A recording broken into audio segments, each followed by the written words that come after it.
Sejam muito bem-vindos a mais um Cybercast. Hoje o tema tá, como sempre, né, Aldo? O tema tá daquele jeito. Red Team versus negócio, é isso mesmo?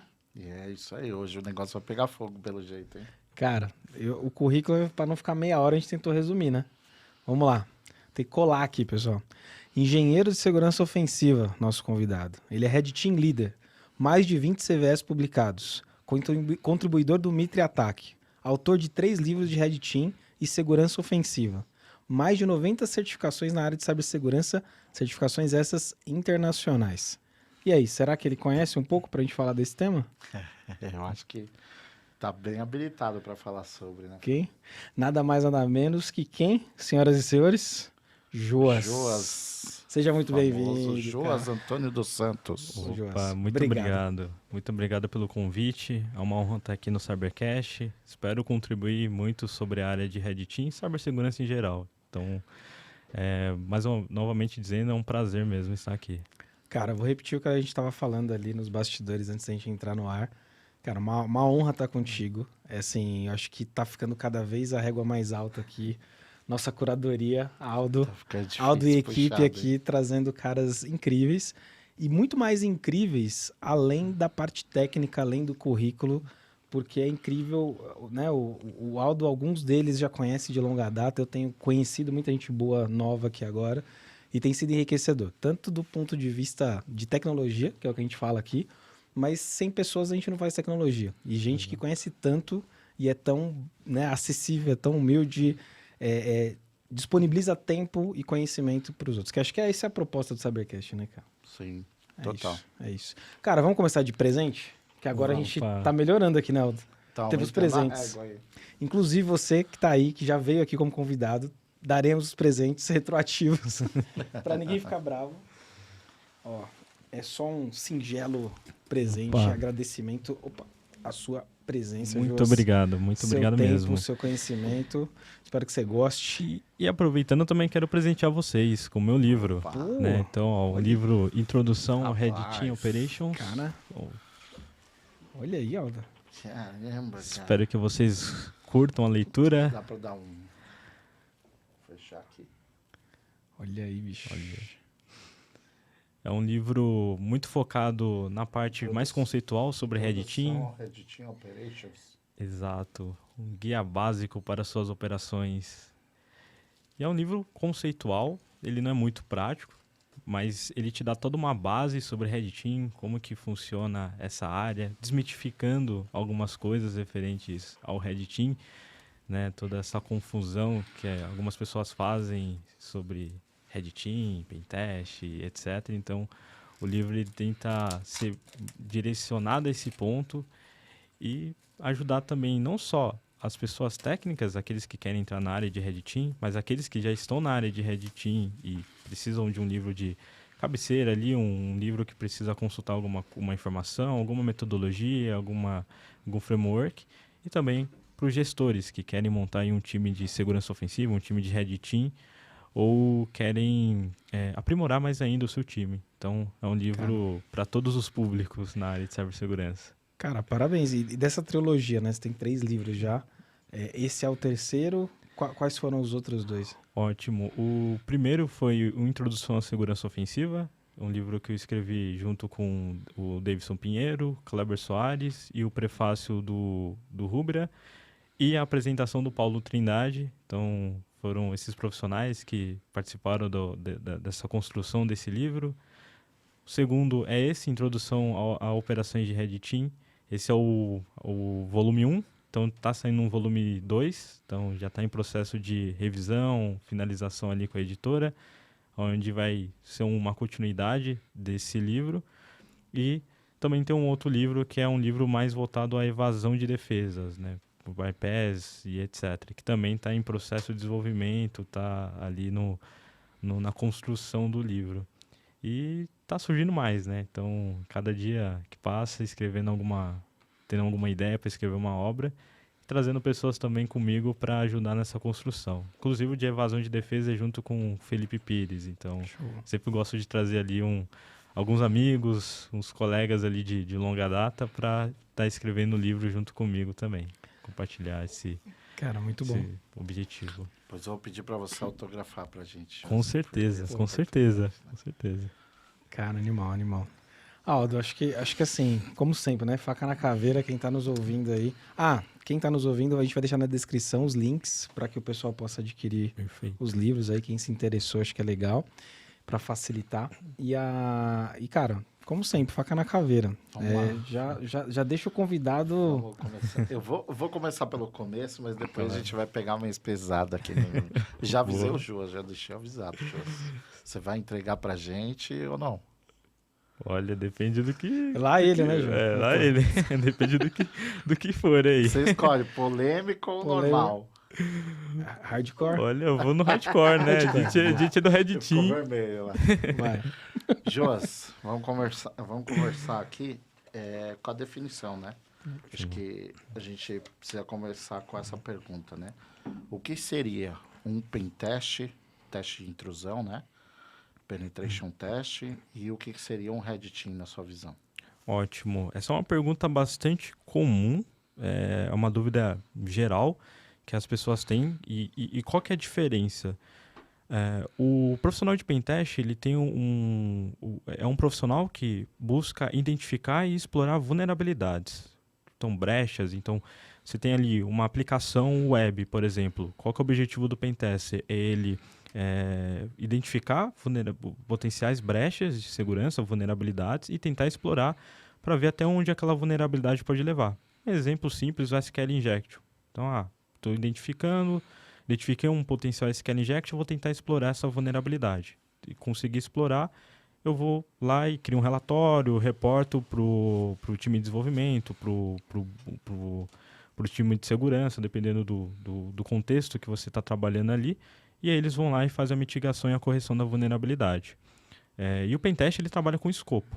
Então, você tem um escopo, você tem metodologia, você tem black box, que você desconhece, você não tem credencial, você não tem nada, é um teste às escuras, né, vamos dizer assim.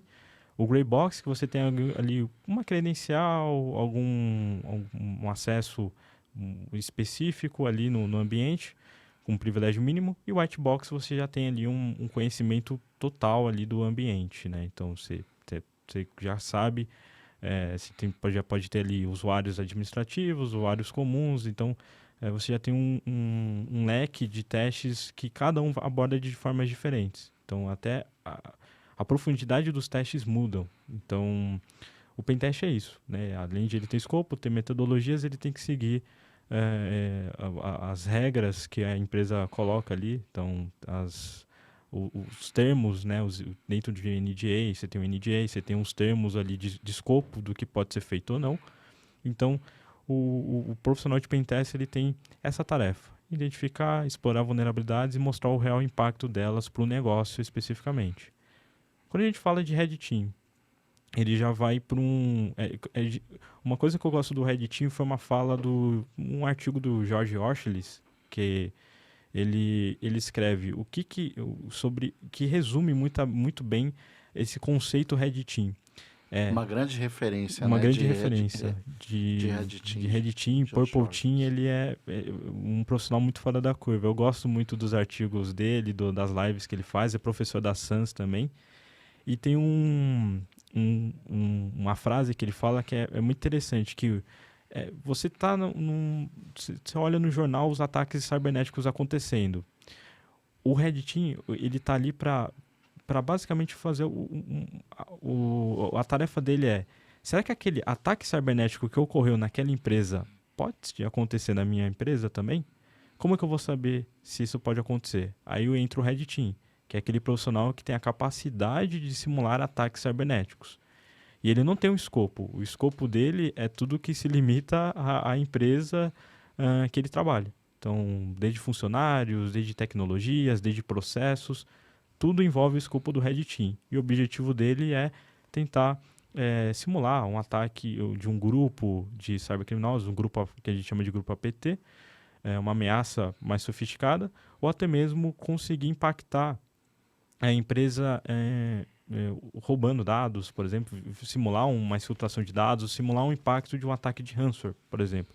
Então, o Red Team ele tem ele tem uma abordagem muito mais ampla e muito mais direcionada a simular ataques, diferente do pentest, que ele tem uma abordagem de identificar vulnerabilidades, de explorar vulnerabilidades e ajudar também a trazer o impacto daquela vulnerabilidade,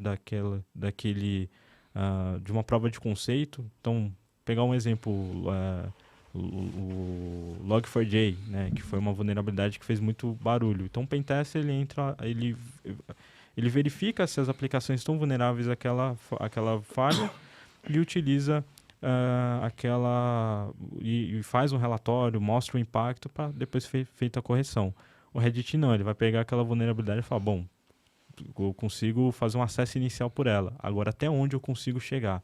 Então, será que eu consigo impactar e filtrar dados na rede? Então, ele só vai parar até ele atingir o objetivo dele ou até ele ser detectado ali pelo Blue Team e aí a operação toda acabar. Então, é mais ou menos essa a diferença entre os dois.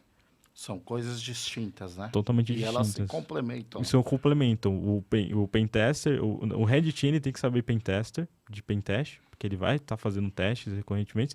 E eu vejo que também o pentester precisa saber de Red Team, porque isso vai melhorar as skills dele na hora de explorar uma vulnerabilidade. Ele consegue até demonstrar impactos de forma muito mais assertiva do que hoje você tem aí mais um pentester mais tradicional.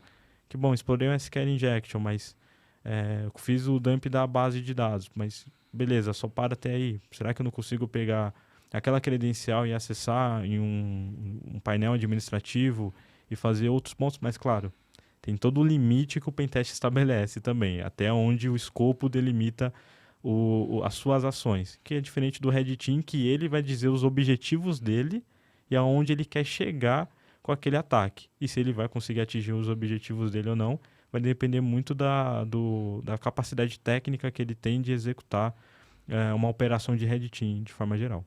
Joas, só pegar um gancho agora, fazendo um paralelo com o negócio, né? Então, assim, quando a gente pensa nisso, eu acho que a gente tem que tomar esse cuidado sempre, que a gente sempre acaba falando no mundo ideal, né? E às vezes tem alguém nos ouvindo e fala, cara, eu não tenho um time completo. Eu não tenho essa capacidade ou financeira, ou às vezes eu não tenho essa política, né, interna constante de fazer algo preventivo, que seria o mundo ideal. Como que você enxerga que o mercado está hoje? Você daria um chute e fala, cara, até para a gente ter um olhar assim, tanto de possibilidades para quem está nos assistindo, de profissionais, fala, cara, é muito bom entrar nessa área porque tem pouca gente, tanto para as empresas, né? Cara, qual que é o percentual? Sei lá, 10% hoje das empresas no Brasil estão realmente com essa política bem desenhada de constantemente, né, fazer um pentest, ter um Red Team, ou pretendem ter, porque eu acho que a pergunta é quantas tem, né? Ótimo. Essa pergunta é uma polêmica, porque eu vou entrar num ponto que, até conversando com amigos, assim, frequentemente falo, olha, a gente tem um gap de Red Team no Brasil em geral. A gente não faz Red Team de verdade. E por que a gente não faz Red Team de verdade? É porque não tem profissionais qualificados? Na verdade, não é isso. É que, na verdade, as empresas estão... A gente tem que voltar um pouco no tempo que as empresas ainda não têm uma maturidade de segurança para esse tipo de cenário. Tem empresas que, por exemplo, não têm SOC. Um SOC para monitorar nem mesmo nível 1, para monitorar logs. Então, já é um ponto. Então, você já tem um gap de monitoramento. Antivírus, EDRs ou qualquer tipo de solução, não tem. As empresas acabam não possuindo essas soluções no seu parque. Processos, políticas e etc. Compliance, às vezes a empresa não tem. E às vezes quando tem compliance, é aquela coisa, eu vou fazer um pentest para passar de ano, para ter os 7, o mínimo do mínimo. Exatamente. E vou fazer um pentest para falar que a minha empresa está segura, mas assim, o cara que vai contratar um pentest, ele deveria se preocupar. Por exemplo, eu estou contratando uma empresa que vai cobrar um valor razoável, que tenha bons profissionais certificados, e às vezes não, o cara quer contratar o mínimo do mínimo para achar menos coisa possível, porque quem faz a contratação, às vezes é o gerente de cibersegurança, o CISO, ele vai contratar o mínimo do mínimo para ter o menos trabalho possível, o mais barato, o que ganha muitas vezes, na hora que vai para suprimentos, para a área que vai eleger, normalmente é o mais barato. A menos que Exato. você tenha uma explicação que você tenha que contratar um pentest mais caro com profissionais mais qualificados. Então, isso custa muito. E, às vezes, tem empresa que só quer ter o 7 para fazer o X no compliance lá para falar, passou na questão de Exatamente. verificação do pentest, mas não tem a qualidade, né?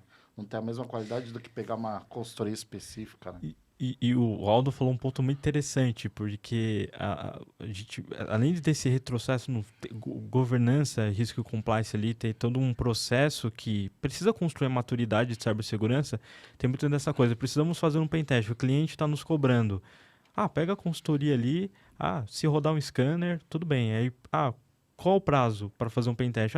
Você tem uma semana para fazer um prazo para fazer um pentest em 100 URLs. Você fala, nossa, nenhuma empresa no mundo conseguiria fazer que venda um serviço de qualidade.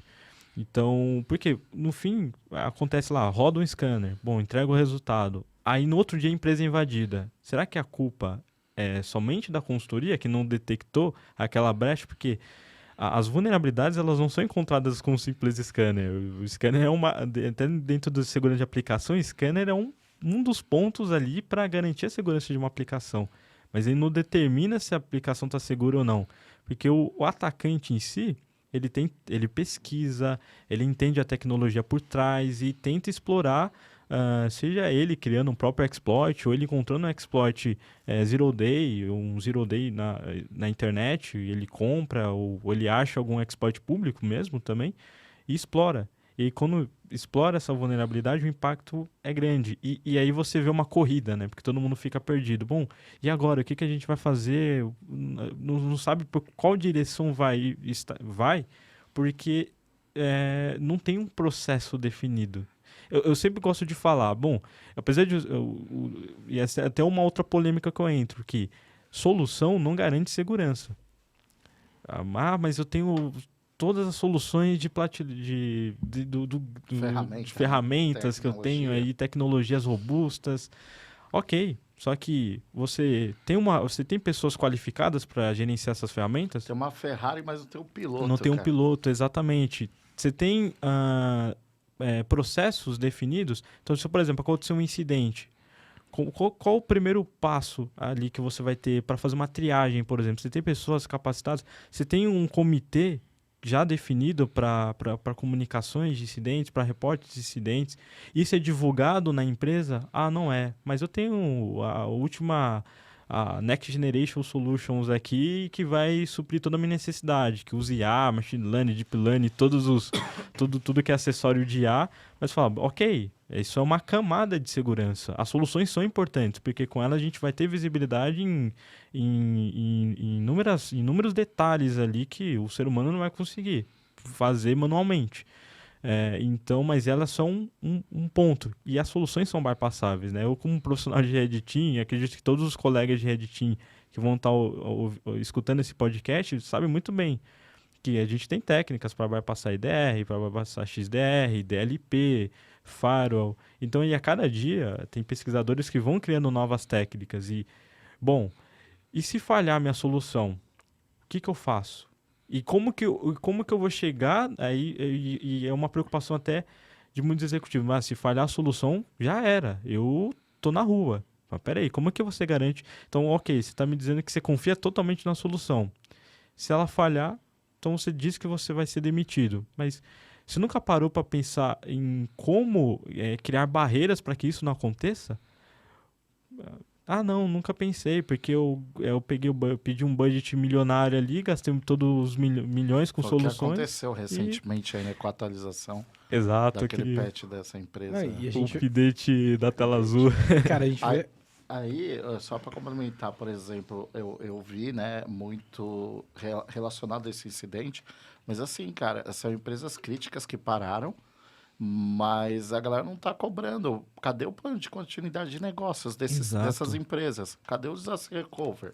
Quer dizer, ali não está se aplicando ali de maneira certa ali o gerenciamento do risco, que tem que ter o envolvimento da liderança, né, da empresa mesmo, não é uma coisa exclusiva de cibersegurança, envolve ali mais do que cibersegurança, envolve jurídico, legal, enfim, a área de privacidade de dados, e a gente não viu isso, né? Em muitas empresas pararem por uma atualização, né? Por falta de processo. Então, é uma coisa que aconteceu recentemente que parou. Aqui na América Latina a gente não teve muito impacto, mas na Europa o impacto foi grande, foi forte. Cara, inclusive o que vocês falaram, cara, Joas, você trouxe 3 pontos, assim, pessoas, processo, tecnologia, que a gente fala muito aqui. E a gente tem um parceiro que é a Adint, né? Muita gente conhece, do Mestre Robson. Tem uma estrutura hoje gigantesca, com centenas de profissionais formados pelo Robson, né? Muitos anos de experiência para ambientes de, né, defesa de infraestruturas físicas, mas mesmo sendo defesas de crítica, né? Missão crítica total, quando a gente fala disso, tem 3 pilares lá que os caras defendem do que a gente está falando. Acho que é legal trazer isso para tanto o profissional que está buscando, que um pilar primeiro deles é educação, né, com as certificações, as principais de mercado estão ali dentro. Depois eles têm serviços, né, que é consultoria e, enfim, todo o apoio também aos profissionais e às empresas, e tecnologia, que é o que você estava trazendo, Jô. Cara, ferramentas existem milhares. Exato. E se a ferramenta fosse solução, né, tava tudo certo. A gente não precisaria... é bala de prata. Não é bala de prata. E aí vem uma parada que você citou também, o budget. Quantas vezes eu tive envolvido em projetos, eu quanto executivo, cara da área comercial do fabricante, e aí eu não tava com o principal player de mercado, não tava lá no quadrante do mágico do Gartner lá em primeiro, e aí o cara me respondia assim do outro lado da mesa. Bicho, você tem que entender o seguinte, o cara falava na cara dura. Tinha uns que falavam, outros não. Cara, sabe por que eu tenho que fechar com a marca A ou B, que é a número 1 ou 2 do mercado? Porque se der merda, eu fechei com o melhor. Cara, isso é muito sério. Porque quantas coisas a gente vê rodando hoje, e aí vocês podem dizer melhor se eu estou falando besteira, que não seria a aplicação ideal para aquele ambiente, para aquela empresa naquele momento. Porque o cara teve que tomar uma definição pelo risco do emprego dele. E não apostando num projeto, desenhando um projeto que era realmente ideal. Exato. Uma coisa que eu posso compartilhar com vocês, funcionou muito para mim, assim, eu já trabalhei em lugares que a gente faz dual diligence, né? Dual diligence e dual care. Então, você tem condições, por exemplo, eu estou precisando de determinada ferramenta. Você tem condições de avaliar a empresa que está prestando esse serviço e a ferramenta. Eu trabalho com arquitetura, né, de segurança, então a gente fica muito mais próximo do que uma área de segurança consegue fazer. Esse é o trabalho de arquitetura. Então, envolve muito, a gente trabalha muito com checklist para diminuir, para mitigar esse tipo de problema.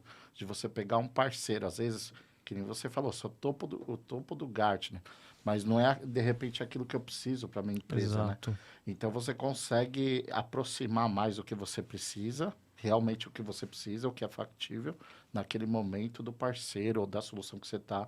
De repente, não é o momento de você ter uma Ferrari, é o momento de você andar com um Honda HR-V. Você não precisa de uma Ferrari, um Honda HR-V já vai te atender.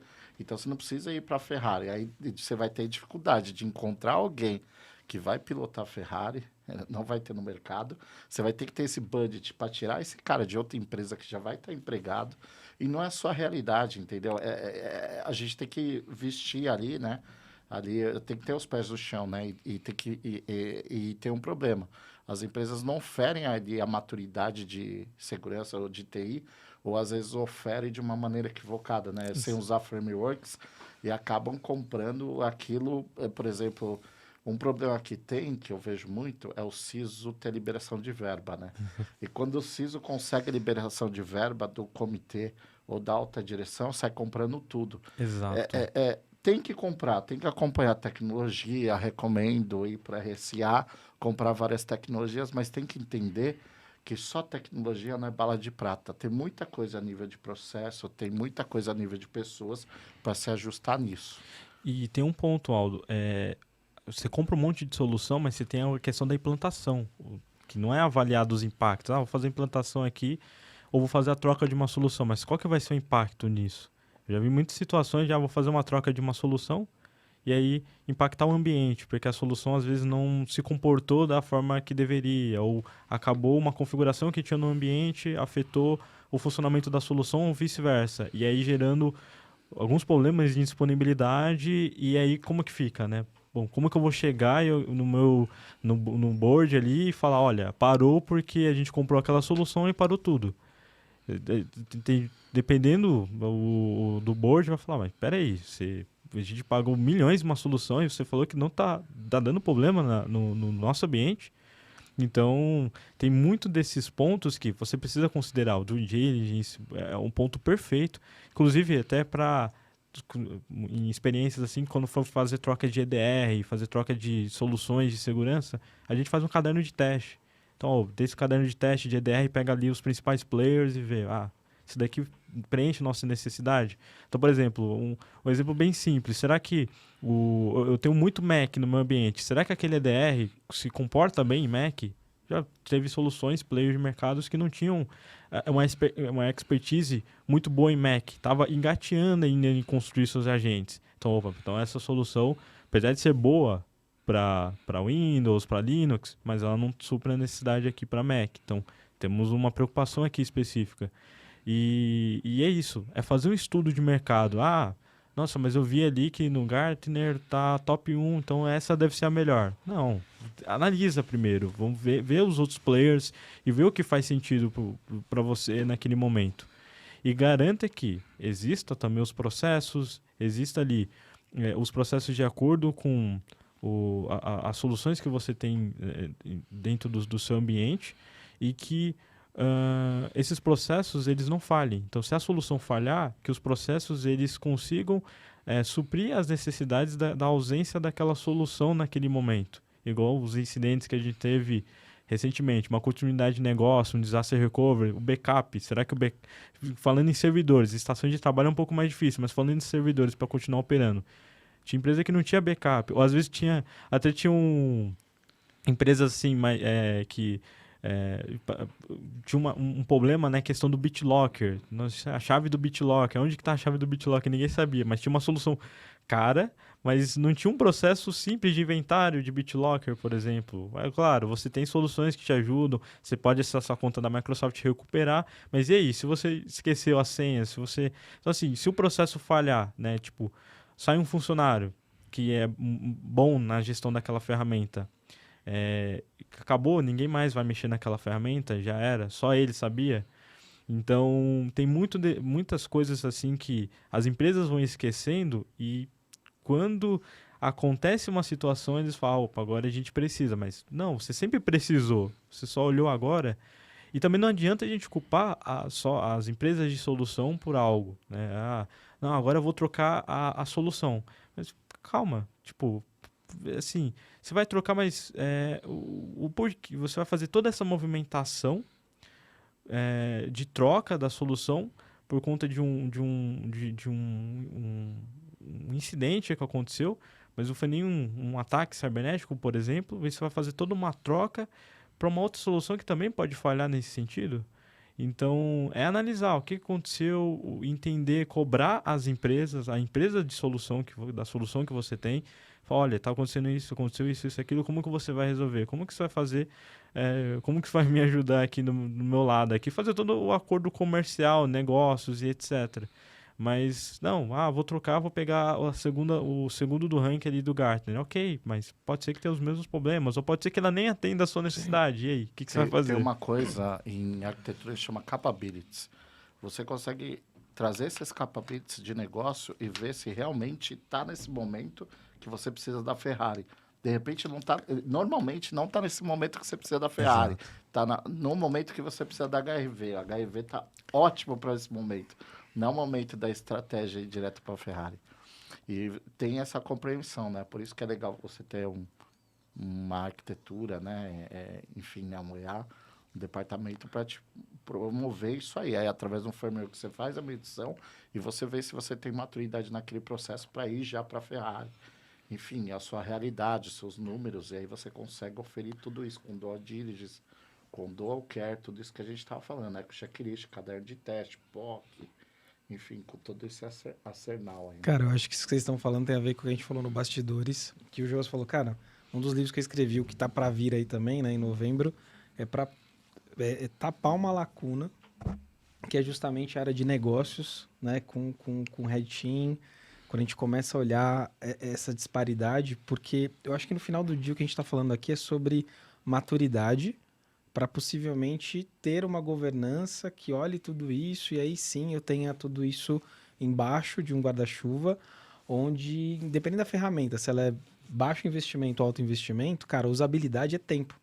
Exato. Cara, e quanto vale o tempo que não volta? A grana pode até voltar, o tempo não vai voltar de uma equipe, de um time, de uma pessoa que seja alocada ali para fazer uma ferramenta que foi colocada. E aí vocês falaram sobre duas coisas, você colocou capability. Então, assim, aplicabilidade eu acho que tem a ver com timing, né? E é o que você estava falando, você deu exemplo do Mac. Cara, o cara tem um parque com 80% de Mac e 20%, né, Windows. Aí, iOS e Windows. Aí, beleza. Ele compra uma ferramenta que ela é específica ou muito boa para Windows. Faz sentido? Exato. Para o outro fez sentido. Ah, mas outra empresa do mesmo nicho que eu, a gente fez um estudo de mercado. Eu acho que falta esse cross, né? Estudo de mercado versus o meu ambiente. E quem que é o meu ambiente? São as pessoas que eu tenho, o nível de maturidade do meu time, quantidade de equipe técnica, uma série de coisas. E eu acho que isso... Como que você vê? Ou melhor, acho que a pergunta para você, Josi, é a seguinte. Pergunta a que a gente gosta, né? De colocar o pessoal contra a parede. A pergunta é a seguinte. Cara, eu passo 50% do meu tempo hoje falando com empresas pequenas e médias e outros 50% com grandes. Cara, acho que desses 100%, 2% eu posso dizer que tem alguma maturidade de segurança, ok? Que eu posso falar, nossa, cara, os caras estão com umas políticas legais, tem umas ferramentas parrudas e tal.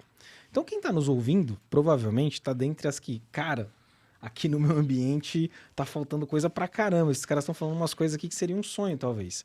O que você diria prático para o cara, nesse momento, chegar amanhã? Ele ouviu hoje, chegar amanhã, trocar uma ideia no setor, ou com o CISO, ou com o gestor, enfim, com quem for, para provocar uma discussão ali de melhoria, você fala assim, cara, o que você provocaria primeiro para dar um passo? Por quê? Às vezes a gente fica falando muito desse universo perfeito e faltam os primeiros passos. Eu acho que o primeiro passo talvez tenha a ver nessa linha do que a gente está trazendo, né? Exato. De maturidade. Boa, muito boa pergunta. Primeiro ponto que eu gosto de sempre comentar, não tenho maturidade nenhuma de cibersegurança. Ok, então eu nem preciso falar para você fazer um assessment de CIS, controls ou algo do tipo, porque você sabe que você não tem maturidade. Então, a primeira coisa que e você, até falando de essa coisa de desconhecido, de entender o ambiente versus soluções. Tem muita gente que não entende o ambiente. Já em consultorias, a gente cotas com clientes assim, eles não sabem o que eles têm no ambiente. Eu acho que eu tenho 200 servidores. Mas como assim você acha? Você não tem um inventário disso? Deixa eu ver aqui. A gente tem uma planilha antiga, não é uma planilha, não é atualizada. Então como que você sabe se tem? E aí você já vê que, bom, aí eu já vou provocar aqui o executivo. Já vê que você está elevando um pouco o custo, porque na hora que você vai cotar um pentest, você não tem uma exatidão de ativos. Aí na hora, então a gente cota com 300, suposto que você falou que tem 500 ativos. Só que no fim você tem 300, você vai pagar por 500. Então já tem uma questão de custo ali. Então é o primeiro ponto, gestão de inventário, software, de rede, saber se você tem, quantos switches você tem, firewalls você tem, computadores, servidores, você tem um inventário do seu ambiente. Quando você entende o seu ambiente, você fala, eu acho que eu tenho mais Windows aqui. Então, onde que eu vou buscar soluções? Com foco em tecnologias Windows. Aqui Linux ou outro, veja se tem uma solução que atende esse mercado também, mas você já começa a fazer estudos de soluções com base naquilo que você tem. O outro ponto é você provocar o time de compliance para falar de cibersegurança culturalmente, desenvolver uma cultura de cibersegurança na empresa. E como que você desenvolve? Primeira coisa é você falando sobre ameaças. Então, qual que é e tem muito profissional que trabalha na empresa, mas não entende o negócio. Eu trabalho numa empresa aqui de agronegócio, mas você entende o negócio realmente da sua empresa, o objetivo, qual que é o objetivo dela no mercado? E como que segurança pode caminhar para construir, junto com essa empresa, a meta que ela deseja? Então, minha meta é expandir a minha empresa para outros países, mas onde que segurança vai estar aí, né? Então, como que eu ajudo a empresa a escalar o negócio, a atingir metas com segurança envolvido? Então, esse é outro ponto. Então, e se você quer chegar no board, na diretoria ali e tudo mais, nos executivos, falar, você tem que falar com o negócio. Então, você tem que mostrar que você se preocupa com o negócio. Não que você, minha preocupação é ransomware. Todo mundo tem preocupação com ransomware. Ninguém quer ser atacado. Mas você tem que mostrar para o negócio o que é essa preocupação, se um ataque de ransomware, o que vai acontecer se a empresa for atacada. Impacto, né? O impacto, exatamente. E uma outra coisa, o gerenciamento de risco, conhecer os riscos. E aí entra o Red Team. O Red Team é uma das partes para ajudar a empresa a entender onde que são os riscos, né? Poxa, por onde eu vou ser atacado, fazer aquela gestão de superfície de ataque, junto com o inventário. Olha, tem coisas aqui que eu desconheço. Então, ó, aqui, ó, eu mesmo em empresas que eu passei, a gente fazia mapeamento de domínios, entendia, opa, tem uns domínios aqui que eu não fazia ideia que existia, porque não tem inventário de domínios, não tem inventário de domínios, subdomínios que possui. E aí vai entendendo a sua superfície de ataque, vai compreendendo aonde que estão os gaps, e aos poucos você vai alimentando. E uma coisa que eu também sinto muito falta das empresas é ter um processo de resposta a incidente, que é o mínimo. Não tem um processo de resposta a incidente, uma política de... mas eu tenho uma política, mas a empresa sabe? Não sabe. Você tem um comitê? Não tem um comitê, mas eu tenho uma política escrita. Mas por que você tem essa política escrita? Porque um cliente pediu uma política escrita e eu mandei a política para eles. Mas não é divulgado, nunca foi testado, não fez exercício de mesa. Aquele backup que nunca foi restaurado, eu tenho um backup, mas eu rezo para só não sei se funciona. Eu não sei se funciona, né? Eu tenho um backup, eu não sei se ele funciona. O tempo de resposta, né? Um ativo foi afetado, quanto tempo eu tenho para responder aquilo? Exato. E consigo restabelecer um ransomware, alguma coisa, os dados? Gestão de vulnerabilidade é outro ponto também. Reportei, foi encontrado vulnerabilidades. Ok, você corrige? Não corrige. Mas porque não tem pessoas capacitadas ou o time ele está preocupado em outras coisas. Mas peraí, então precisa criar uma cultura de segurança ali. E como que você cria essa cultura de segurança? É você você mostrar para alta direção. Não adianta você querer mostrar a sua preocupação com segurança para a mesma esfera que você está ali, porque no fim você tem que mostrar o prejuízo financeiro para a diretoria falar, agora sim, vamos mover a empresa com o objetivo e o foco cibersegurança. E aí fala, time de segurança, o que a gente precisa fazer? A gente precisa priorizar a segurança de aplicação, a gente precisa fazer mais pentests, a gente precisa de solução. Mas para isso, para a gente ter tudo isso, a gente precisa de processos, a gente precisa de documentar, precisamos ter políticas definidas, a gente precisa estar olhando para compliance. Meu negócio é focado financeiro, por exemplo, fintechs, etc. Você tem ali o Bacen, que exige algumas coisas, você tem PCI, você tem, principalmente se sua empresa trabalha com transação de cartão, PCI, DSS, sua empresa, de forma geral, ISO 27001, você tem uma gestão, um programa de gestão e governança de cibersegurança. Eu até adiciono, né? A gente fala de processos, pessoas e tecnologia, mas a gente esquece da governança, porque quem que vai manter tudo isso? Sim. Quem que vai olhar e falar, precisamos reduzir custos, precisamos escalar nisso. Então, a governança ela é necessária. E falta muito esse olhar dos profissionais de cibersegurança se preocupar com o negócio. Nossa, parece que ninguém me escuta, tô tentando falar com eles, mas eles não me liberaram o budget.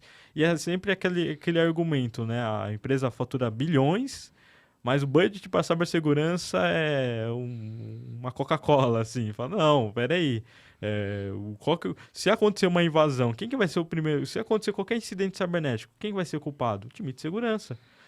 Então, mas é porque a diretoria não se preocupa com segurança. Porque você não está sabendo vender. Você tem que saber vender. Eles vão olhar para aquilo que está dando... eles vão olhar para prejuízo. Bom, se dá prejuízo... por exemplo, se dá prejuízo pessoas usarem Mac, vão todo mundo usar o Windows. Vão lá, porque a gente tem que manter o caixa positivo. Então, se der prejuízo, se está dando prejuízo, e principalmente a gente não está conseguindo fechar contratos por conta de uma vulnerabilidade que não foi corrigida, então peraí, quero corrigir. O que a gente precisa fazer para corrigir? Então, falta muito esse direcionamento dos profissionais de cibersegurança saírem e tentar justificar e tentar levar para a diretoria a necessidade de cibersegurança. Porque às vezes não faz isso porque desconhece o próprio ambiente, desconhece o próprio negócio e está olhando para direções erradas, está se preocupando muito com soluções ou está se preocupando muito em só fazer pentest. Não, um pentest por ano, 2 pentests por ano já é o suficiente, já mostramos que a gente se preocupa com cibersegurança, mas não é isso. Pentest ele é um do 1% que representa a cibersegurança. Não adianta também ter pentest se você não corrige vulnerabilidade. Vai sempre voltar os mesmos finds se você for fazer um pentest. E também não adianta você ter um Red Team que vai ficar fazendo ataques, porque, bom, dependendo da sua maturidade, vai ser um laboratório para ele. Fala, tô fazendo um hack the box aqui, Sim. Eu tô fazendo CTF no ambiente. Então, você tem que entender quais são as suas prioridades, primeiro com cibersegurança, o que você não tem e o que você tem, mas precisa melhorar para você começar a pensar em outras direções, em investir em uma equipe de Red Team mais robusta, em soluções top Gartner, você pensar em aumentar o budget de cibersegurança, porque acontece muito isso. Tem um budget muito alto, compra todas as soluções, mas não testa, não faz um teste, não vê a eficácia. E aí acaba acontecendo... Uma coisa que é super importante, Jô, só te cortando, mas aproveitando e colocando isso para o pessoal, né? Acho que, por exemplo, você tem uma ferramenta, um antivírus, um EDR, alguma coisa assim. É interessante anualmente você chamar o fabricante, fazer um assessment. Exato. Falar, cara, será que faz sentido o que eu tenho de política aqui, o que eu tenho de implementação? Valida para mim, faz um assessment anual, fabricante, parceiro, chama eles para validar isso, né?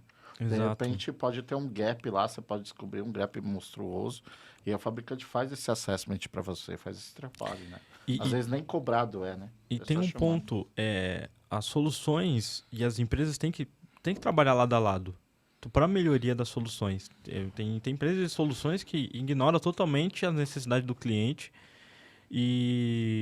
Porque não é interessante da empresa de antivírus ser hackeada, ter um bypass. Na mídia ter um bypass. Eu encontrei uma técnica de evasão aqui por um gap de configuração. Por um gap de configuração. E às vezes é muito isso. Eu consegui fazer uma evasão do EDR, mas peraí, vamos entender, vamos reunir, vamos fazer ali um ARHUM e vamos entender o que aconteceu. Como é que está a configuração de vocês?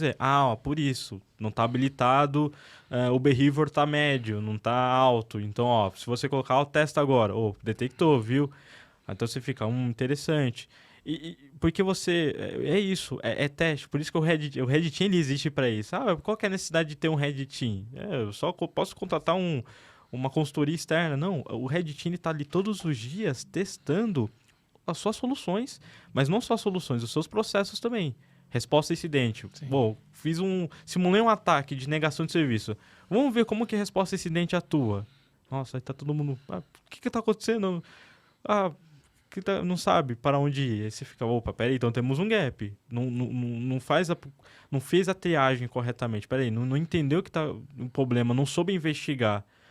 Então vamos ver ali como que tá as pessoas que trabalham nas empresas. Fazer uma campanha de phishing ou ir mais fora da curva, né? Fazer campanhas bem mais direcionadas, campanhas de smishing, de vishing, etc. E entender também como é que estão as pessoas. Porque quando você entende todos esses pilares, você cria uma resiliência em cibersegurança e aí você pode cobrar pessoas para se preocupar com cibersegurança. Não adianta falar, ninguém deve cair em phishing. Quem cair em phishing vai ser demitido, mas você não faz conscientização, você não faz testes, você... Infelizmente, a gente não tem uma educação em cibersegurança nas escolas que as pessoas já saibam, saem da escola e sabem diferenciar um phishing ou não. Até vezes os profissionais de cibersegurança têm uma dificuldade de diferenciar um phishing. Então, você imagine você querer cobrar das pessoas que trabalham com você uma solução referente a você cobrar, ou porque as pessoas não caiam em phishing, porque elas vão cair em phishing, mas você tem que pensar, caiu em phishing, aonde que elas vão recorrer? Aonde que elas vão reportar que caíram no phishing? E como que eu vou detectar, por exemplo, uma infecção por um malware, por um ransomware de modo geral? Então, você tá sempre... você se preparar, porque você sabe que isso vai acontecer. Eu vejo muita gente falar, tenho medo de ataques, de roubo de dados, de ataque de ransomware. Ok, é um medo que todo mundo tem, assim como todo mundo tem medo de ter uma doença grave, da violência social que a gente... Ok, mas como que a gente faz para se prevenir? Então, existem formas de se prevenir. Você vai ser atacado, isso pode acontecer. Pode acontecer de um grupo APT falar, vou tentar atacar essa empresa. Mas como que você previne para que os impactos sejam menores, né? Para que não consiga chegar até avelando os servidores e comprometa todas as máquinas? É através de você priorizando segurança e segurança por camada, né? A famosa camada de cibersegurança. Cara, eu ia dar um exemplo. Eu quero dar um exemplo e quero puxar esse gancho que você falou das camadas aí. Não sei se vocês viram, você falou da venda interna, né? Quando os times precisam falar para a área de negócios. E aí você usou o termo prejuízo. E é mais natural a gente pensar, né, como era a cultura de seguro de carro antes, né? A gente só pensava no seguro depois que dava o problema e hoje ninguém cogita comprar um carro e não contratar seguro. E eu creio que isso é uma evolução de maturidade quando a gente fala isso do consumidor tradicional. E as grandes empresas, obviamente, têm esse desafio no B2B, que é internamente, como você citou bem. Hoje eu acho que 99% das conversas são no prejuízo, mas começou a ter uma conversa na reputação e quanto isso pode fazer impulsionar essa empresa a vender mais e valer mais no mercado. Então, um comercial que me chamou muita atenção recente, não sei se vocês viram, da Apple, né? Nada mais, nada menos que a Apple. O que acontece com o logo da Apple na hora que ele aparece? Ele faz um cadeado e fala, olha, no Safari você está livre, você está seguro. Então, a Apple não está fazendo branding como a gente está acostumado. Primeiro, a Apple fazendo propaganda, né? Porque sempre o mote foi, eu tenho o melhor produto, ele se vende sozinho. Então, agora eu estou gerando uma experiência e estou reafirmando segurança. Nos últimos 3 ou 4 anos, a gente ficou cansado de ver o Itaú falando só de segurança. Né? E eu tive a oportunidade de trabalhar nos bastidores de empresas de segurança que atendiam o Itaú e a gente já sabia o quantos milhões eles já vêm realmente investindo. Né? Itaú não está pagando nada aqui, mas, obviamente, os grandes bancos investem desde sempre por motivos óbvios. Mas quando a gente vê empresas de tecnologia ou até mesmo empresas que os dados são sensíveis, independente de trabalhar no mercado financeiro, isso não ser um fator de venda, de reputação, né? Ah, mas isso lá no board, nos acionistas, pode ser que os caras conversem. Mas na prática, o cara chegar e literalmente materializar um comercial para o usuário convencional para falar use que é seguro, significa que esse usuário convencional pode ser um cara que tem 10k na conta, R$1 na conta ou milhões na conta. E ele está usando o quê? Apple. E ele fala, cara, é a melhor escolha que eu posso fazer hoje. Entende? Exato. Então, quando a gente traz isso para dentro de casa e começa a mudar a mentalidade, e aí, complementando, acho que você disse isso, de certa forma, eu só quero provocar isso, por quê? Porque ninguém quer falar de prejuízo, essa é a realidade. Exato. Normalmente, nas áreas das empresas, vira uma planilha do cara de budget, do cara do scrap, do cara que vai tratar aquela última linha e falar, não, a gente já estabeleceu que para esse ano é 10% de prejuízo. Cara, é muito dinheiro para você simplesmente olhar depois, né? Exato. E aí transformar isso. Então, assim, pode parecer algo meio futurista, mas não é, porque se a gente acaba, todas as empresas, as grandes corpos, né? As corporates seguindo o que as grandes estão fazendo, esse comercial, para mim, ele é a ponta do iceberg do que internamente, nos últimos meses, anos, os caras estão estruturando para poder bater no peito e falar, olha, cara, meu navegador... Confia. Cara, confia no meu navegador. Exato. Ah, Fabiano, mas é marketing. Mas, cara, para eu fazer esse marketing, eu tenho que ter um mínimo de estrutura, né? E você falou um ponto muito importante. Tem que ter um mínimo de estrutura. E no momento em que você afirma que é uma empresa que se preocupa com segurança, você vai ser cobrado por isso. Então, no momento que falhar, você vai ser cobrado. Assim como cobramos as soluções que falharam durante os últimos tempos, né? Que falaram, somos os melhores aqui, não prometemos não ter erros, não falhou, então vamos lá e cobramos essa solução. Entendemos o que aconteceu. E a questão de transparência. É um jogo, é um jogo, né? Porque você tem dois opostos ali. Você ser muito transparente, isso pode prejudicar você nos seus negócios, mas você ser pouco transparente e prejudicar a reputação da sua empresa perante o público, né? Então, eu lembro, tem um artigo que fala sobre 10 CISOs que perderam empregos, alguma coisa assim, em inglês, colocar o título em inglês, parece, acho que é 8 ou 10 CISOs, e cada um perdeu emprego, por quê? Não foram transparentes para o próprio board executivo. Houve um vazamento de dados. Não, foi 1 milhão só de dados. Opa, mas peraí, aqui tá falando que é 10. 10? Ok. Não, então foi 10 mesmo. Aí quando vai ver, vazou a base inteira. Como que eu vou confiar na minha liderança se ele tá mentindo pra mim? Então, tem muito desse ponto em si.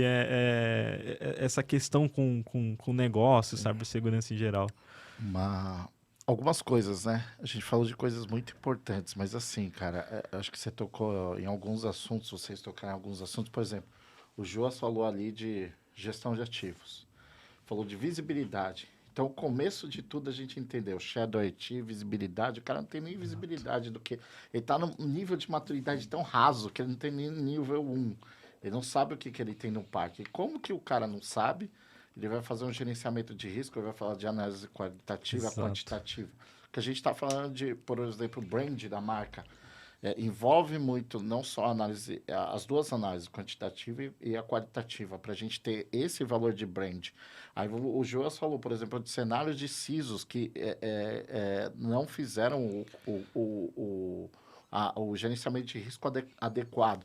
E aí tem muita empresa que joga só isso para cibersegurança, mas não é só cibersegurança.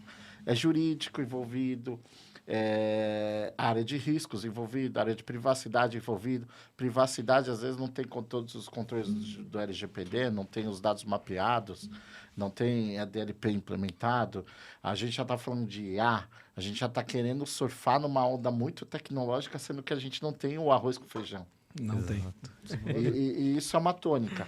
Agora, sim, Joas, tudo isso que você falou é importante para a gente saber. O Red Team precisa conhecer de negócio. Você batendo muito nessa tecla, né, de negócio, porque que é importante. Falou muito de conhecer a empresa, o que a empresa faz, conhecer os processos da empresa, conhecer as áreas da empresa, ver real a necessidade da empresa, os ativos que ela precisa proteger, né? Porque nem tudo eu vou proteger.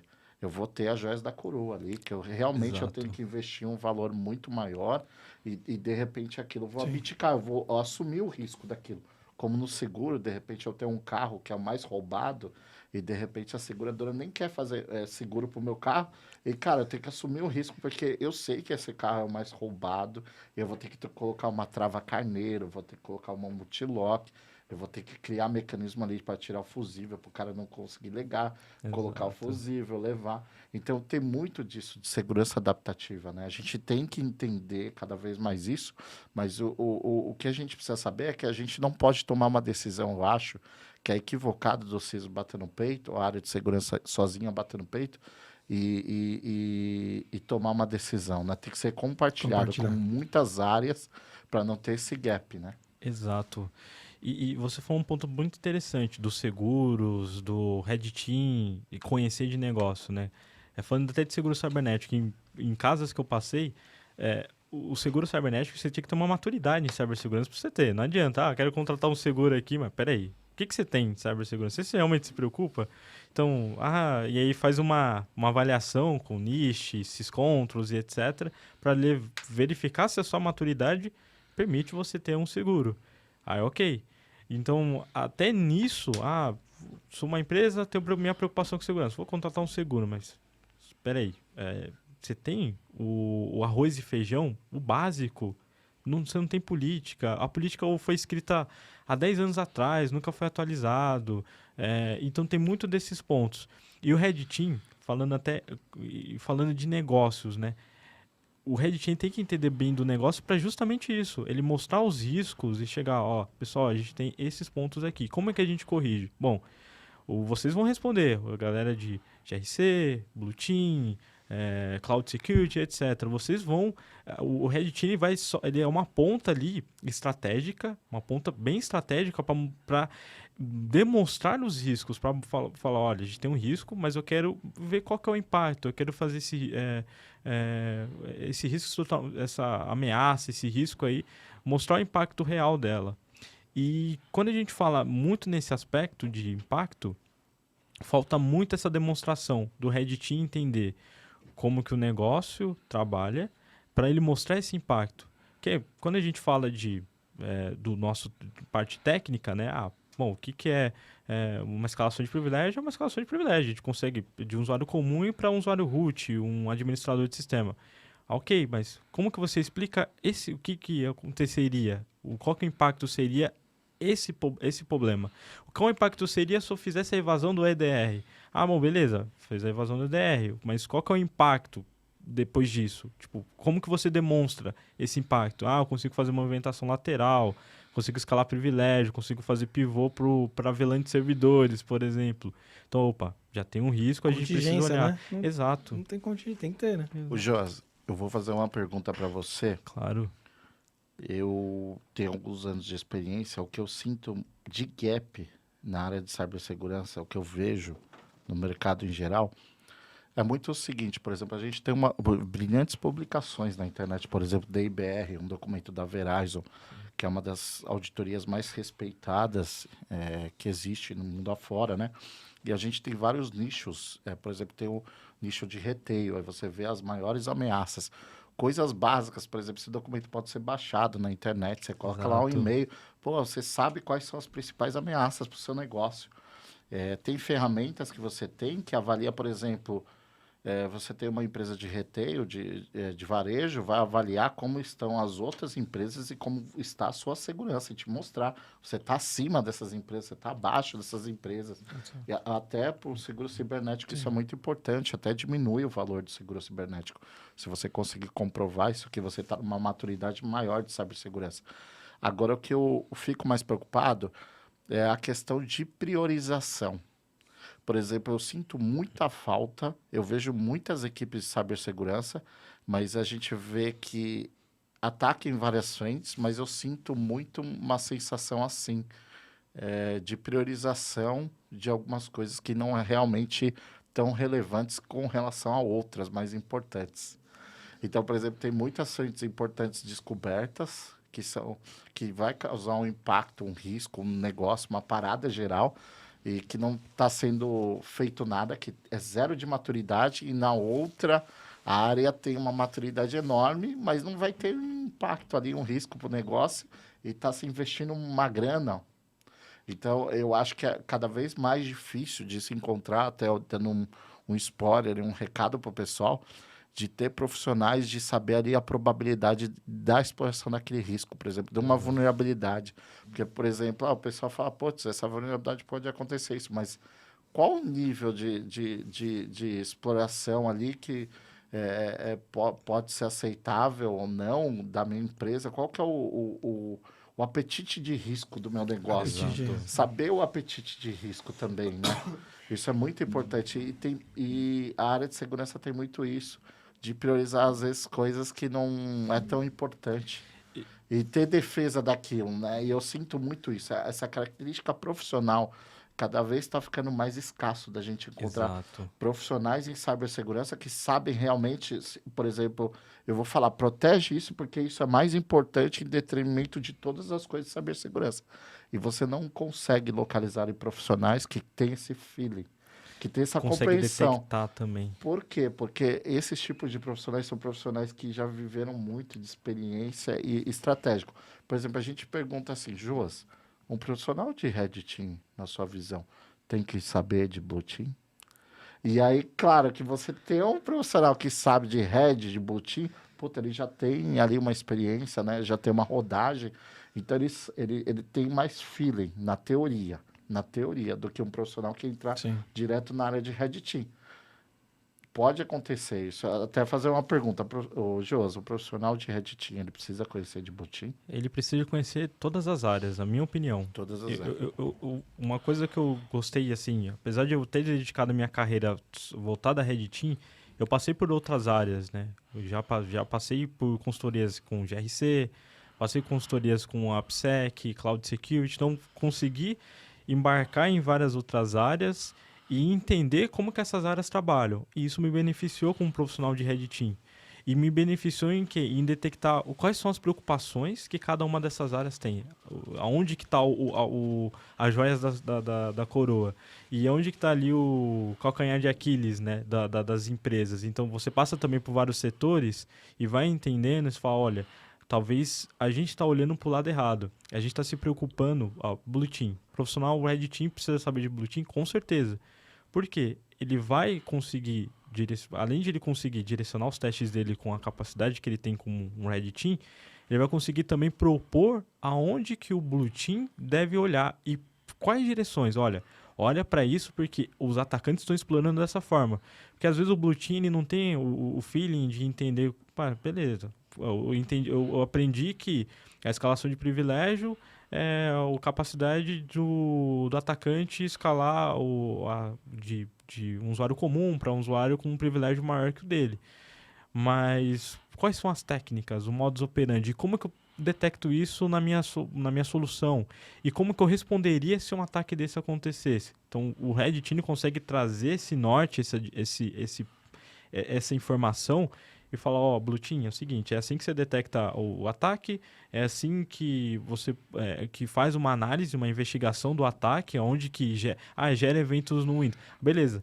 O cara conseguiu bypassar o Event Tracing, mas isso daí fica registrado aqui também, Então, se ele conseguir fazer esse bypass. E ter essa troca entre Blue Team e Red Team.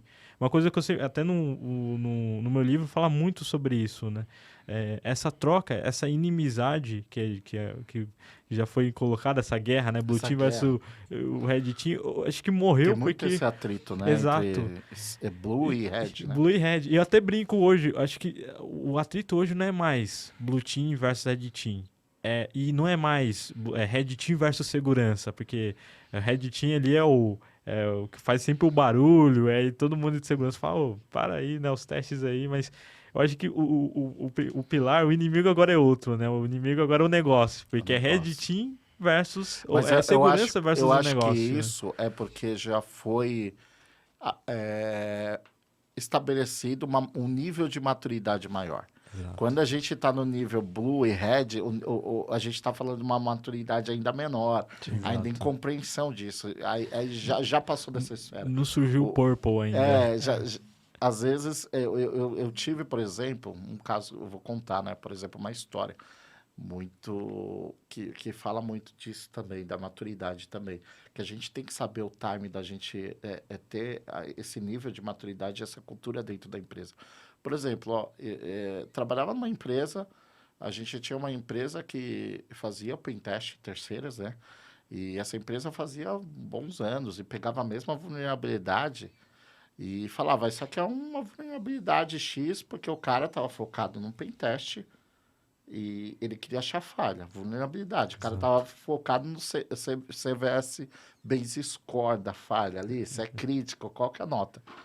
Depois que foi criado um departamento, não estou falando, não, desculpa, tá, pessoal, mas assim, não quero dizer que você não terceirizar esse tipo de coisa é ruim, mas eu vou explicar, por exemplo, um caso de maturidade que você tem que usar dentro da tua empresa para estar melhorando na cultura e na parte de maturidade de cibersegurança. Aí, por exemplo, a gente tinha esse pentest contratado, o cara pegava uma falha, o cara explorava e falava, tem uma falha aqui. E o nível de prioridade para essa falha, estava lá descrito mitigação, tal, a falha, e ninguém se importava com essa falha. Depois que chegou o Red Team, teve ali o contato, mas era um Red Team próprio da empresa. O que a gente fez? A gente foi entender o negócio e o processo da companhia. Eu consegui explorar a mesma falha e provocar um impacto, enorme. E o pentest era uma foto. E o Red Team era um seriado, era um filme. Cara, eu juntava aquilo com Threat Intelligence, por isso que eu gosto de falar que Threat Intelligence é como se fosse uma bola de cristal, é um superpoder. Porque ele te leva a lugares que você não iria sem a inteligência. Então, eu conseguia entrar na Dark Web, oferir aquilo que estava ocorrendo, pegar o modus operandi ali do atacante, do APT, enfim, do cybercriminoso, e conseguia produzir aquilo de uma forma que parecia uma forma hollywoodiana, assim, a lá Mr. Robot, vamos dizer assim, transformava. E os caras falavam, porra, mas por que a empresa X fazendo pentest há não sei quantos anos nunca chegou a falar que era possível fazer trazer esse cenário de impacto e fraude milionária aqui dentro da empresa? Por quê? Porque o pentest, ele é focado em vulnerabilidades e falhas. Ponto. E até a exploração de coisas ali de negócio, né? Vamos dizer assim, Lógica de negócio. provocar ali alguma coisa que possa prejudicar o negócio. Mas o Red Team é muito mais para processos, né? Você conhecer os departamentos. E aí, a hora que você for conhecendo os departamentos, você pode provocar algo muito mais danoso. Então, conseguia provocar esse algo mais danoso, que quando foi ver essa falha na dimensão, uma puta de uma fraude, bilionária ali. Os caras olharem para aquilo e falaram, puta, precisava do Red Team há muito mais tempo ter trazido essa equipe aqui de Red, que em 2 meses, 3 meses, chegou-se nesse resultado. De uma Exato. única falha, pegar um resultado que afetasse toda a companhia. Ali, eu poderia ter um incidente cibernético ali enorme e que estava ali já gerando o prejuízo, né? Para dentro do negócio.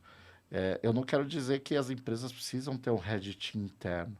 Até pode ter um Red Team externo, porque tem grandes empresas, né, prestando esse tipo de consultoria. Sim, com certeza. Mas é caminhar com isso, porque, por exemplo, até grandes bancos, eles têm contratos assim, por exemplo, vou ter uma empresa que vai prestar serviço aqui 3 anos, aí eu preciso mudar de empresa, preciso que uma outra empresa Exato. assuma, para ter essa, né, mudanças diárias, para começar a pegar como se fosse um job rotation.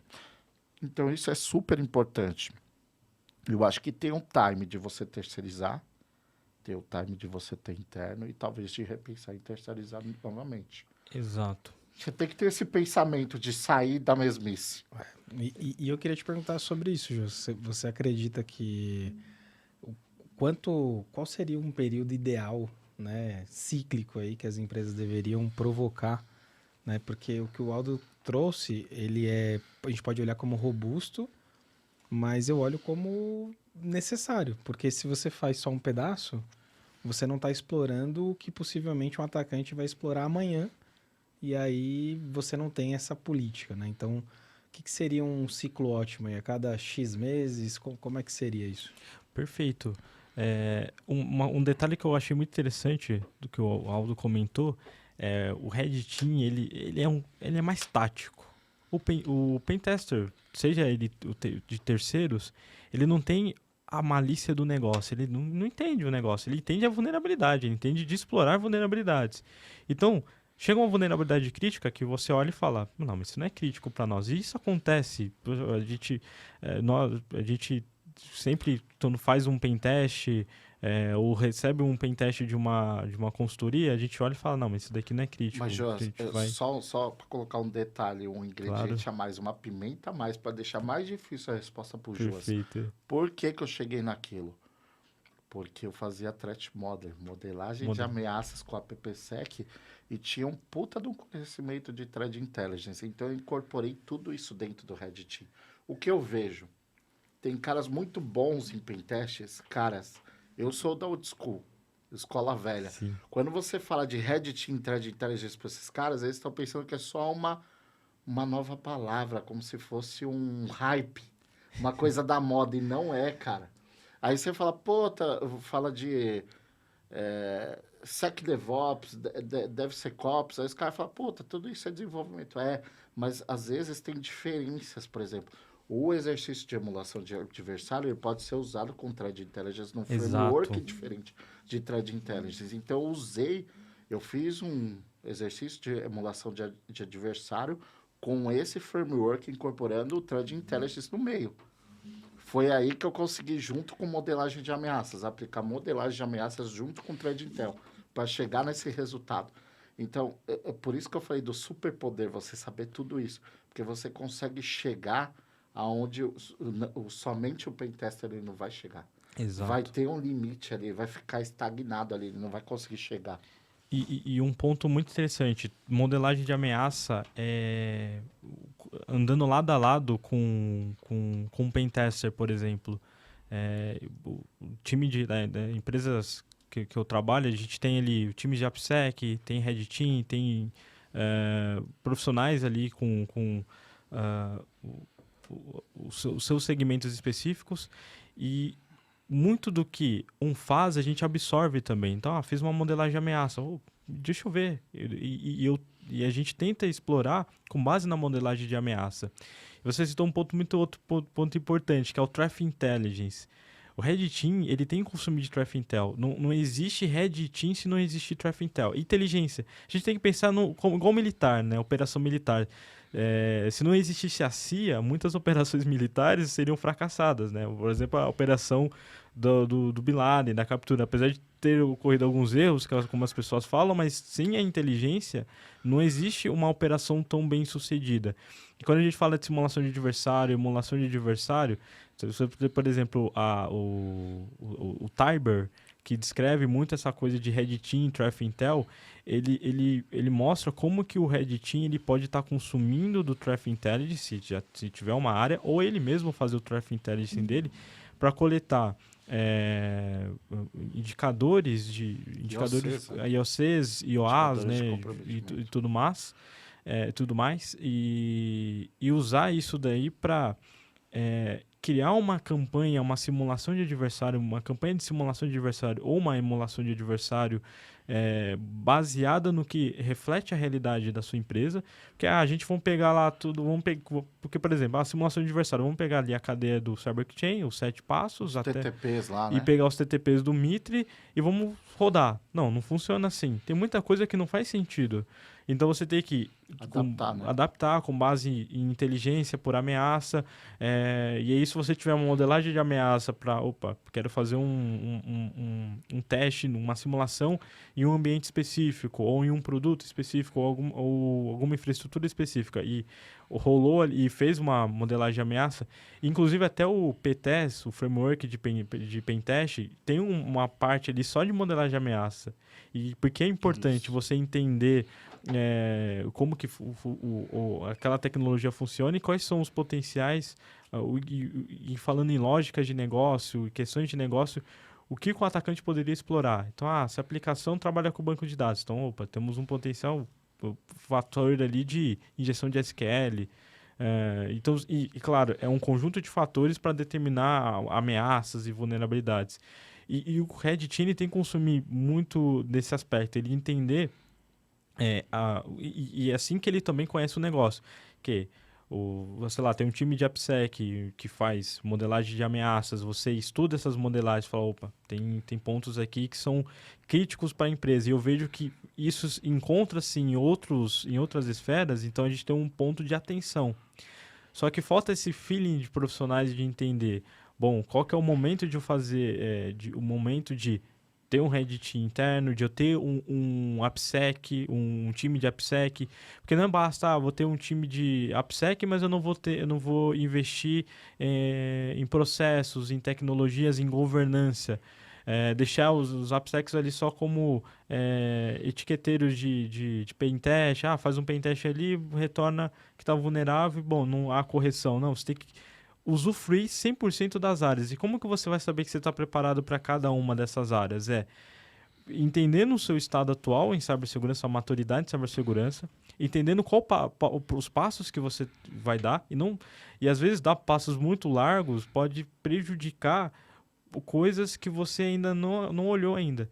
Então, eu tenho, vamos supor, eu tenho uma esteira de desenvolvimento. Então, eu sei que eu preciso de um SSDLC, eu preciso de desenvolvimento seguro. Mas antes de eu ter desenvolvimento seguro, o que eu preciso? Eu faço pentest nas minhas aplicações? Eu não faço. Eu tenho uma gestão de vulnerabilidade, já rodei algum scanner para entender minha superfície geral? Nunca fiz isso. Então, eu preciso ir atrás. E qual que é o momento? Será que é o momento de eu ter alguém alocado aqui dentro? Mas será que se eu colocar uma pessoa aqui para fazer isso, ela não vai... Não é um talento desperdiçado? Porque eu ainda não tenho uma estrutura. Não vai causar uma fricção no processo? Uma fricção, exato. Porque quando você coloca um pentest, você fala, eu quero fazer pentest nas aplicações aqui. Mas, a gente não tem uma gestão de vulnerabilidade. Então, quando o pentest achar as vulnerabilidades, para quem que vai ser reportado? A gente não tem um ciclo de um SSDLC ainda. Não temos um processo desse. Então, como que a gente vai corrigir? Eu vejo, Joás? Eu vejo que a gente está recorrendo muito a um problema que, humildemente, cara, o que eu faço é solução, é arquitetura. Porque eu consigo enxergar ali. e puxar ali qual que é o momento dessas coisas que elas têm que Exato. acontecer. Por exemplo, a gente falou muito de Red, Blue, por exemplo, do Purple, da figura do Purple, que compreende os dois mundos, dos momentos, dos times, da maturidade disso acontecer e de Exato. planejar isso, de você ter uma jornada. E a arquitetura de segurança é muito importante isso. E aí, se você pergunta quantas empresas no Brasil tem uma área, um arquiteto, no mínimo um arquiteto, Ah, segurança é uma área de arquitetura corporativa, porque você tem que quebrar muitos silos. Porque o que o Joas falou são silos. Por exemplo, eu tenho um silo de Cyber Threat Intelligence, que é uma célula dentro, que tem que compartilhar informação com o Red Team, tem que compartilhar informação com o Blue, tem que compartilhar informação com governança, tem que compartilhar informação com riscos, tem que compartilhar informação com privacidade e com várias outras áreas dentro da companhia. E eu também tenho que avaliar a maturidade de outras áreas, por exemplo, infraestrutura, governança. Às vezes a gente tem uma maturidade muito grande em cibersegurança, a gente não consegue promover coisas dentro da TI por causa da maturidade de outras áreas. cara, e vocês estão falando uma coisa que me lembra de um parceirão nosso, que é a QD7, que é muito nesse sentido, né? A gente está falando de problemática, mas a gente tem que trazer solução aqui para a audiência, né? Sim.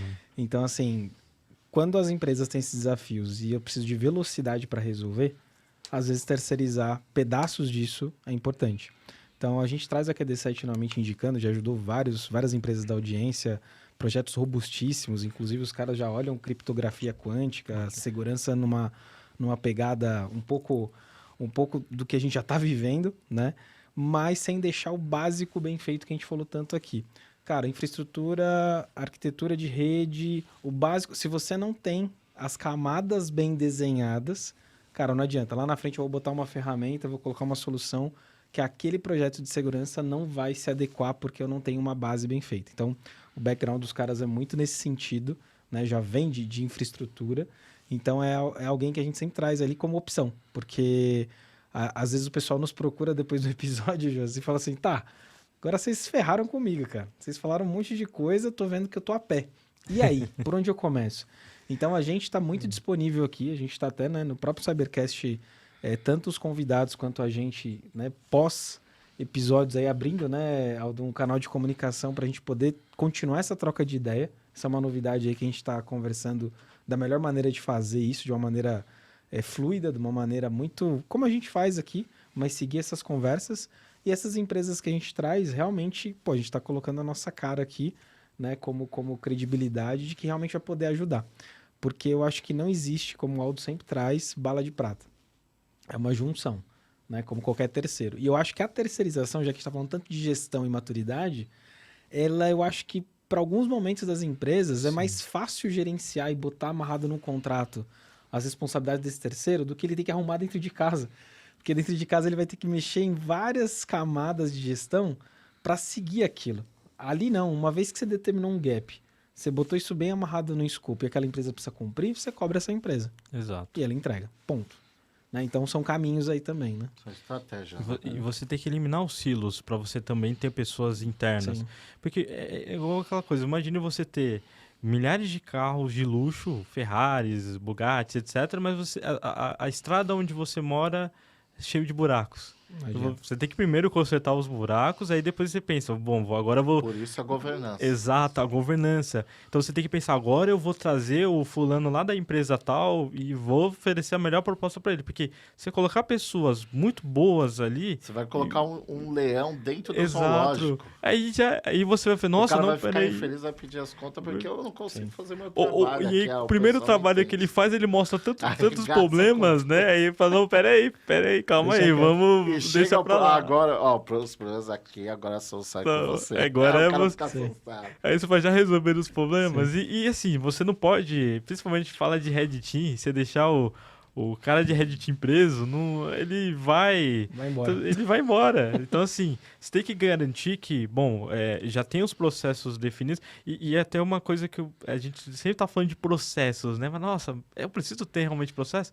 Mas a gente precisa ter processo para tudo. Você imagine se você fosse no hospital e não tivesse a triagem, por exemplo. Um processo simples, uma triagem. todo mundo ia ser ou atendido com prioridade ou desprioridade. Se você não tem a triagem ali da enfermeira e etc. Então, você precisa ter pontos ali, porque não adianta. Você pode ter quantidade de soluções que você quiser. Você pode, mas se você não tiver isso bem desenhado, um arquiteto de segurança ali, para também estar cobrando, tá em cima da galera, e aí, como que tá as coisas, tá andando, com autoridade, porque é um pilar estratégico ali. Você tem que pensar que segurança é estratégico. E aí quando falar, qual que é o melhor momento de eu ter segurança? Eu falo, não existe o melhor momento, você tem que ter segurança. Se você tem tecnologia, se você tem pessoas, se você tem dados envolvidos, você tem que ter segurança. Só que você não pode despriorizar a existência da governança de TI, a gestão de TI e jogar tudo somente no colo de segurança ou achar que, agora é o momento de a gente ter segurança. Não, porque existe um passo a passo de maturidade. Antes de eu ter um time de segurança, eu tenho que pensar, será que eu vou estar preparado para ter esse time de segurança? Será que eu começar a pensar em segurança, eu não tenho que começar a pensar no ABC aqui, no ITIL, no COBIT, no básico aqui, e as pessoas esquecem, já quer colocar o time de segurança ali para fazer, mas o time de segurança vai chegar lá no time de infraestrutura. Faz isso. Não dá, eu tô com outras prioridades aqui. Chega no time no time de gestão ali, de tecnologia, a gente precisamos fazer isso, então, não vai dar, né? A gente tá olhando para outras coisas aqui, a gente precisa acelerar o negócio aqui, e para isso, segurança não vai dar para comprar essa ferramenta não vai dar para contratar essas pessoas não. Então você fala, beleza, então o que eu tô fazendo aqui? Se vocês não têm nem maturidade em tecnologia ainda. O problema é que cada área tem sua expectativa de maturidade e cada área se enxerga numa maturidade. Dentro da empresa, a área de arquitetura, ela tenta fazer isso, ela tenta entrar nos silos e falar assim, galera, nós estamos em maturidade tal. Prioridade da companhia, estrategicamente, a gente fazer isso. Porque esse é o momento da gente fazer isso. Então, é uma área que está fora, que está totalmente ligada à estratégia da companhia, que vai ditar o que precisa ser feito. E da forma que precisa ser feito, os lock-ins que precisa ser feito. Eu vou para o QD7, porque a minha estratégia de negócio é a melhor nesse momento ir para QD7. Eu vou ter alguma coisa local, vou construir um time local.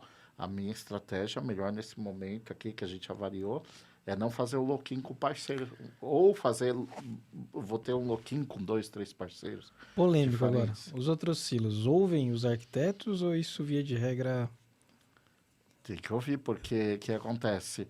Na verdade... tem que ouvir, não, tem que ouvir porque, na realidade, por que tem que ouvir? Porque os outros silos têm um arquiteto, por exemplo, tem um arquiteto de infraestrutura, tem um arquiteto de aplicações, de desenvolvimento, tem um arquiteto de segurança, tem um arquiteto de negócio. Então, o que acontece? Isso tudo é um comitê, a arquitetura corporativa. Então, você tem como se fosse ali, vamos dizer, os vingadores ali. Tem um arquiteto de cada área, que representa cada área e que está inserido dentro do seu contexto da área, mas ele por exemplo, politicamente, ele talvez não esteja tão inserido na política. Ele está inserido naquela política do seu setor, mas ele está priorizando ali o bem da companhia. Exato. Você entendeu, Joás? Ele está priorizando ali estrategicamente o que a companhia precisa. E ele tem um olhar... tem que ser um olhar, por exemplo, eu vou ter um juiz, não vou citar nomes aqui, eu vou ter um juiz, mas eu não vou ter um juiz que vai agir imparcialmente ali, ele tem que ser totalmente, tem que ter uma isonomia, ele tem que agir de uma forma, né, correta, acima de tudo. Então, se, por exemplo, a cibersegurança vai fazer uma mudança que vai prejudicar a infraestrutura, vai prejudicar uma outra área, os arquitetos ali, o arquiteto de infraestrutura, o arquiteto de redes, o arquiteto de cibersegurança tem que conversar. E tem que ver o que é melhor para a empresa. Isso é o ideal. Mas o ideal, vou jogar para o Joas, então, já que você foi político. Joas, o quanto isso realmente dá certo e acontece? Nossa, eu vou acabar com a aula agora, mas isso... Em algumas empresas dá certo, mas na maioria delas, assim... Segurança é o último a saber. Então, só... Beleza. A gente chega... muitas situações é igual acontece, né? Quando eu trabalhei bastante com pentester, né? Então, a gente só chegava e falava, estamos lançando um produto novo e... mas peraí. como assim? A gente não tá sabendo de nada. Não, mas eu só quero o pentest aí.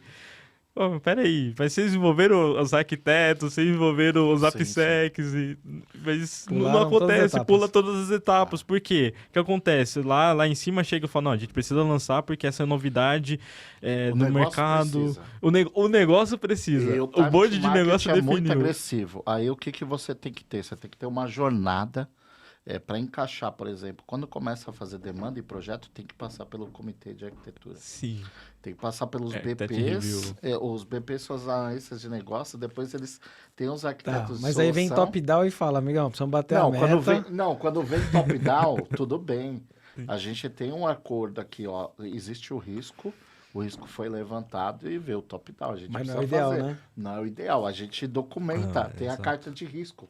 Mas o que que acontece? As pessoas elas querem fazer de uma maneira informal, para não ficar registrado. Sim. O threat modeling, o problema é esse. Você vai ter os requisitos ali registrados e uma pessoa que vai responder pelo risco. Exato. Que é uma pessoa de negócio, não é uma pessoa dentro de TI.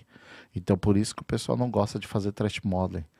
Por quê? Porque o Aldo vai ficar anotando ali, eu tenho uma inteligência artificial, eu tenho um projeto de IA. Eu tenho o quê? Eu tenho um setor de inovação, eu tenho um security champion dentro de inovação para fazer o threat modeling, a modelagem de ameaças de todas as soluções de IA. Então, eu tenho que ir criando esses security champions em cada área, alguém que se reporte, que tenha metas e objetivos para cumprir dentro de segurança.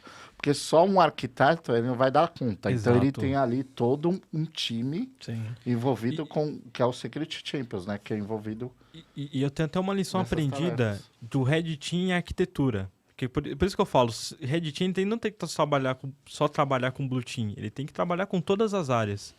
Uma lição aprendida foi, bom, tem uma proposta ali, então chega uma proposta para fazer seja uma troca de solução, seja uma mudança ali no ambiente, e o Red Team ele tem que estar ali para testar, averiguar se aquela mudança não gera riscos e tudo mais. Porém, o que fica é uma falta de comunicação que pode ocorrer de o Red Team ele chegar em arquitetura e falar, bom, e isso às vezes a gente, por exemplo, nós, Blue Team, está organizando alguma campanha de Purple, por exemplo. E a gente não chegar nos arquitetos e falar, ó, arquiteto, a gente está planejando fazer uma campanha e a gente vai ter algumas questões ali na infraestrutura, a cloud. A gente vai fazer alguma situação ali em cloud e a gente, ou nem chega, tipo, não chega, faz, e aí dá algum problema, o que o arquiteto fica rendido. Porque as outras áreas vão vir e vão cobrar e falar, mas que beleza. Mas eu não tô sabendo de nada, peraí, vou verificar. Aí a gente, no final do dia, a gente fala, não, a gente fez esse teste, mas vocês não envolveram a arquitetura? O arquiteto ele não quer saber o que vai ser, como que vai ser a técnica, qual ferramenta que a gente vai usar, se a gente vai usar o nosso bypass, não quer ver o código-fonte do nosso bypass, ele só quer entender o que está sendo feito para que quando as outras áreas chegar e cobrar alguma situação, fala, ô arquiteto, beleza, vocês estão mexendo aí, estão fazendo umas campanhas que estão afetando o ambiente aí, vocês não estão mantendo essa comunicação com os outros arquitetos, aconteceu uma indisponibilidade. E aí o arquiteto ele fica, ou por exemplo, vocês estão subindo uma ferramenta dentro do ambiente aqui, e não avisam a gente, não tem um documento Por falando... isso que tem o governança, tem que ter Exato, a governança. Para frear, brecar essas mudanças, tem que ser tudo comunicado, e todo mundo Exato. aprovado e todo mundo ciente. Senão, eu tive essa lição aprendida, eu falei, nossa, eu nunca imaginei, porque assim, o Red Team, ele é tamo aí, vamos fazer ataque, Blue Team não tem que conhecer, ninguém tem que saber de nada. Joás, uma dica. Por isso que o Red Team, ele precisa de escopo, ele precisa escopar. Eu vou fazer esse teste, isso precisa estar dentro do meu documento, que está aprovado para começar a fazer o teste. Quando o pessoal fala o Red Team é sem escopo, o Red Team não é sem escopo. Um projeto, ele só é projeto porque ele tem escopo. Ele tem um Esse objetivo. é o gap do pessoal que faz o Red Team achar que o Red Team não tem escopo. O Red Team, ele precisa de um escopo. Ele precisa de um objetivo. Você não sabe exatamente como isso vai ser feito, mas você tem um objetivo ali para seguir ali e as premissas, né? Isso é muito importante. Então, é isso que diferencia um trabalho de um profissional de Red Team e um trabalho de um amador que está aprendendo ainda a fazer um Red Team, entendeu? E você tem um ponto ainda de garantir tanto a sua continuidade do seu emprego e também um ponto de você manter uma comunicação clara, porque teve um approve. E o approve veio dos arquitetos, veio da gestão, veio disso, aquilo. E você também garante que em qualquer situação do exercício não haja surpresas, assim, o que está acontecendo aqui? Isso. Porque, assim, a questão não é, a gente não precisa informar o Blue Team, mas se acontecer alguma questão ali de indisponibilidade ou que afetou em algum momento o ambiente, não foi numa má fé. Foi consequência daquilo que... Teve pessoas que aprovaram, e não precisa, vai haver um exercício de Purple Team. Esse exercício de Purple Team tem como objetivo alguma exfiltração de dados. Não vai saber aonde que vai ser exfiltrado os dados, se é no produto X, aí cabe a governança e colocando ali, esmiuçar o processo, né? E aumentando as travas ali, porque ela já viu acontecer, já viu que essa maturidade está aumentando e precisa colocar esses pormenores, um plano melhor de rollback, como volta, enfim. Porque hoje a preocupação do Red Team ninguém precisa saber.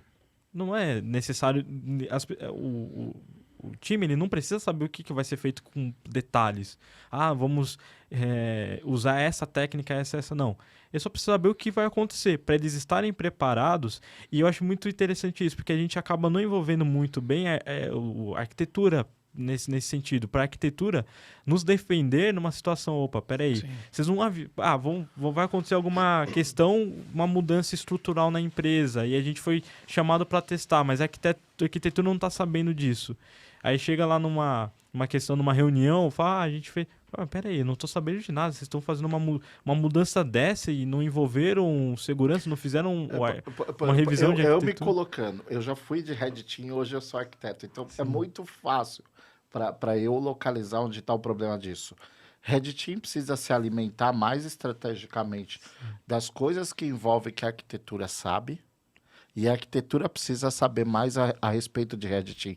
Porque fica para os arquitetos, que bicho é esse de 7 cabeças que é o Red Team? A gente não compreende o mundo de vocês de primeiro momento, eu compreendo porque eu já passei. Mas é por isso que é importante a troca de informação, a gente tem que derrubar com os silos, né? Por isso que é importante sempre ter os indicadores de Red Team, a apresentação do que o Red Team está fazendo, aonde o Red Team quer chegar, e abrir essa caixa de Pandora, porque é como se fosse uma black box, que o pessoal de Red Team, eles imaginam na cabeça deles, tudo isso é importante, fica aqui as 7 chaves trancadas com a gente, e tem que ter essa evangelização. Exato. Por exemplo, você é um cara que sabe muito de Red Team, você tem que ser esse Purple Team entre Red Team e arquitetura. Para ir puxando e drivando. Falando, a gente está fazendo cada vez mais esses exercícios. Por que está sendo importante? Porque a gente está descobrindo esses gaps. Exato. Entendeu? Vou fazer um paralelo. É desafiador porque, olha o que você colocou. No final do dia, a gente está falando, acho que grande parte do tempo, sobre pessoas e sobre comunicação. E isso é a base de ter processos bem definidos e tal. Mesmo quem tem governança hoje, que é percentual baixíssimo das empresas no Brasil, você tem coisas antes de você ter uma governança, que é minimamente ter os processos das áreas, ter os escopos definidos das áreas, depois dos profissionais. Os jobs description, os cargos, as lideranças. Super importante. Cara, começa no processo de onboarding, que às vezes o cara não sabe exatamente o que esperam dele. A gente está falando talvez do básico do RH. Então, comunicação, né? Ou seja, o cara chega para a liderança, ele chega com uma expectativa, ele foi contratado num cargo XPTO e ele não está cumprindo. Diante disso, é um ponto onde você pede para o cara do Red Team, olha, você tem que ter esse papel de evangelização. Legal, se ele é um cara de colaboração, se ele é um cara do grupo, ele vai fazer, naturalmente. Ele vai se destacar por isso. Mas ele é cobrado pelos KPIs do que ele tem que fazer. Enquanto isso, o outro está mergulhado no dele e no dele. Sabe, e aí... eu vou chegar num ponto, eu vou resumir para você. O que é importante vai matar isso? Você recebe seu PLR, tem que estar lá o PLR dos diretores e dos gerentes. Vamos fazer isso e todo mundo remar para esse sentido. Então, mas cada área está remando para um outro. Perfeito. Não está alinhado o que eu queria chegar. As metas. O arquiteto e o Red Team não determina isso. Isso determina C-level. Então, quando você tem desafios de tático e gerencial, você também precisa de apoio. Mais uma dica aqui, parceirão nosso, né? Comentar da Inspira. Inspira Capital, parceiro. A Inspira Capital, ela justamente ajuda as empresas, né? É uma empresa de ajudar empresas tech, justamente na área de processo e liderança, para que toda essa estruturação, sabe esse molho que parece que falta, não só nas empresas tech, mas que a gente precisa organizar, e via de regra você precisa de uma ajuda externa para parar, porque ninguém pode parar. Então vem uma empresa externa, ajuda a ouvir todos os lados e falar, legal, o que a gente juntou de melhores práticas aqui é isso. Porque a gente fica falando de governança como algo estático, né?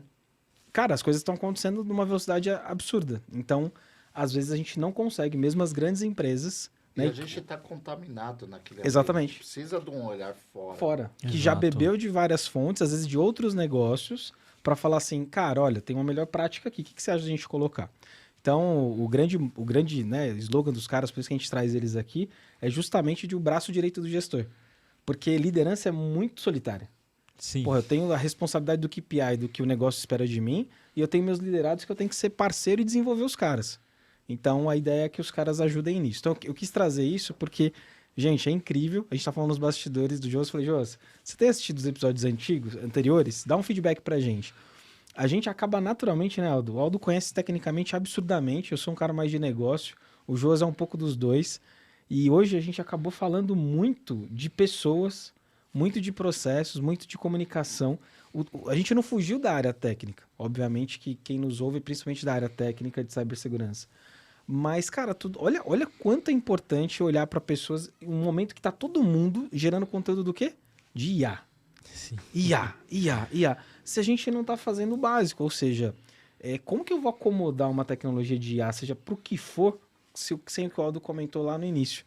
Falou, cara, eu não tenho o mínimo de tração disso. E aí eu não tenho visão de negócio, aquela IA pode ser ruim.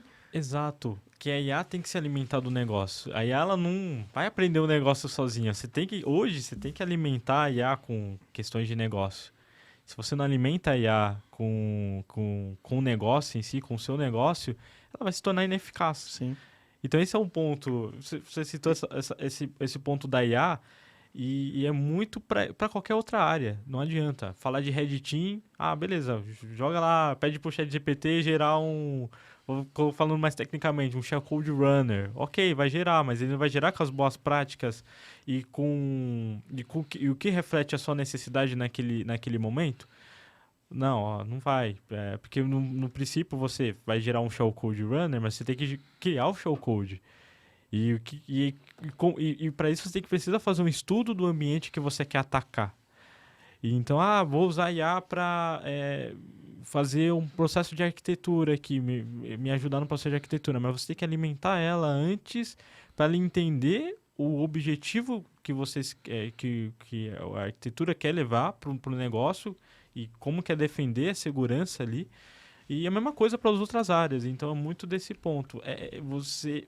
Falta essa estratégia profissional estratégia. As empresas querem falar de IA, mas não estão preparadas para IA porque não tem o arroz com feijão, não tem o básico. Sim. Então, não adianta você comprar soluções, investir em IA e não ter o básico, porque a IA ela vai se tornar obsoleta em pouco tempo. E aí você vai falar, nossa, mas essa IA é ruim demais. Não é porque ela é ruim, é que você não está preparado ainda para ela. E outra que eu vejo, né? Por exemplo, a gente falou de inteligência artificial, IA. A gente não tem o mínimo, a gente precisa de governança para IA já. Nesse momento, o que seria a classificação da informação?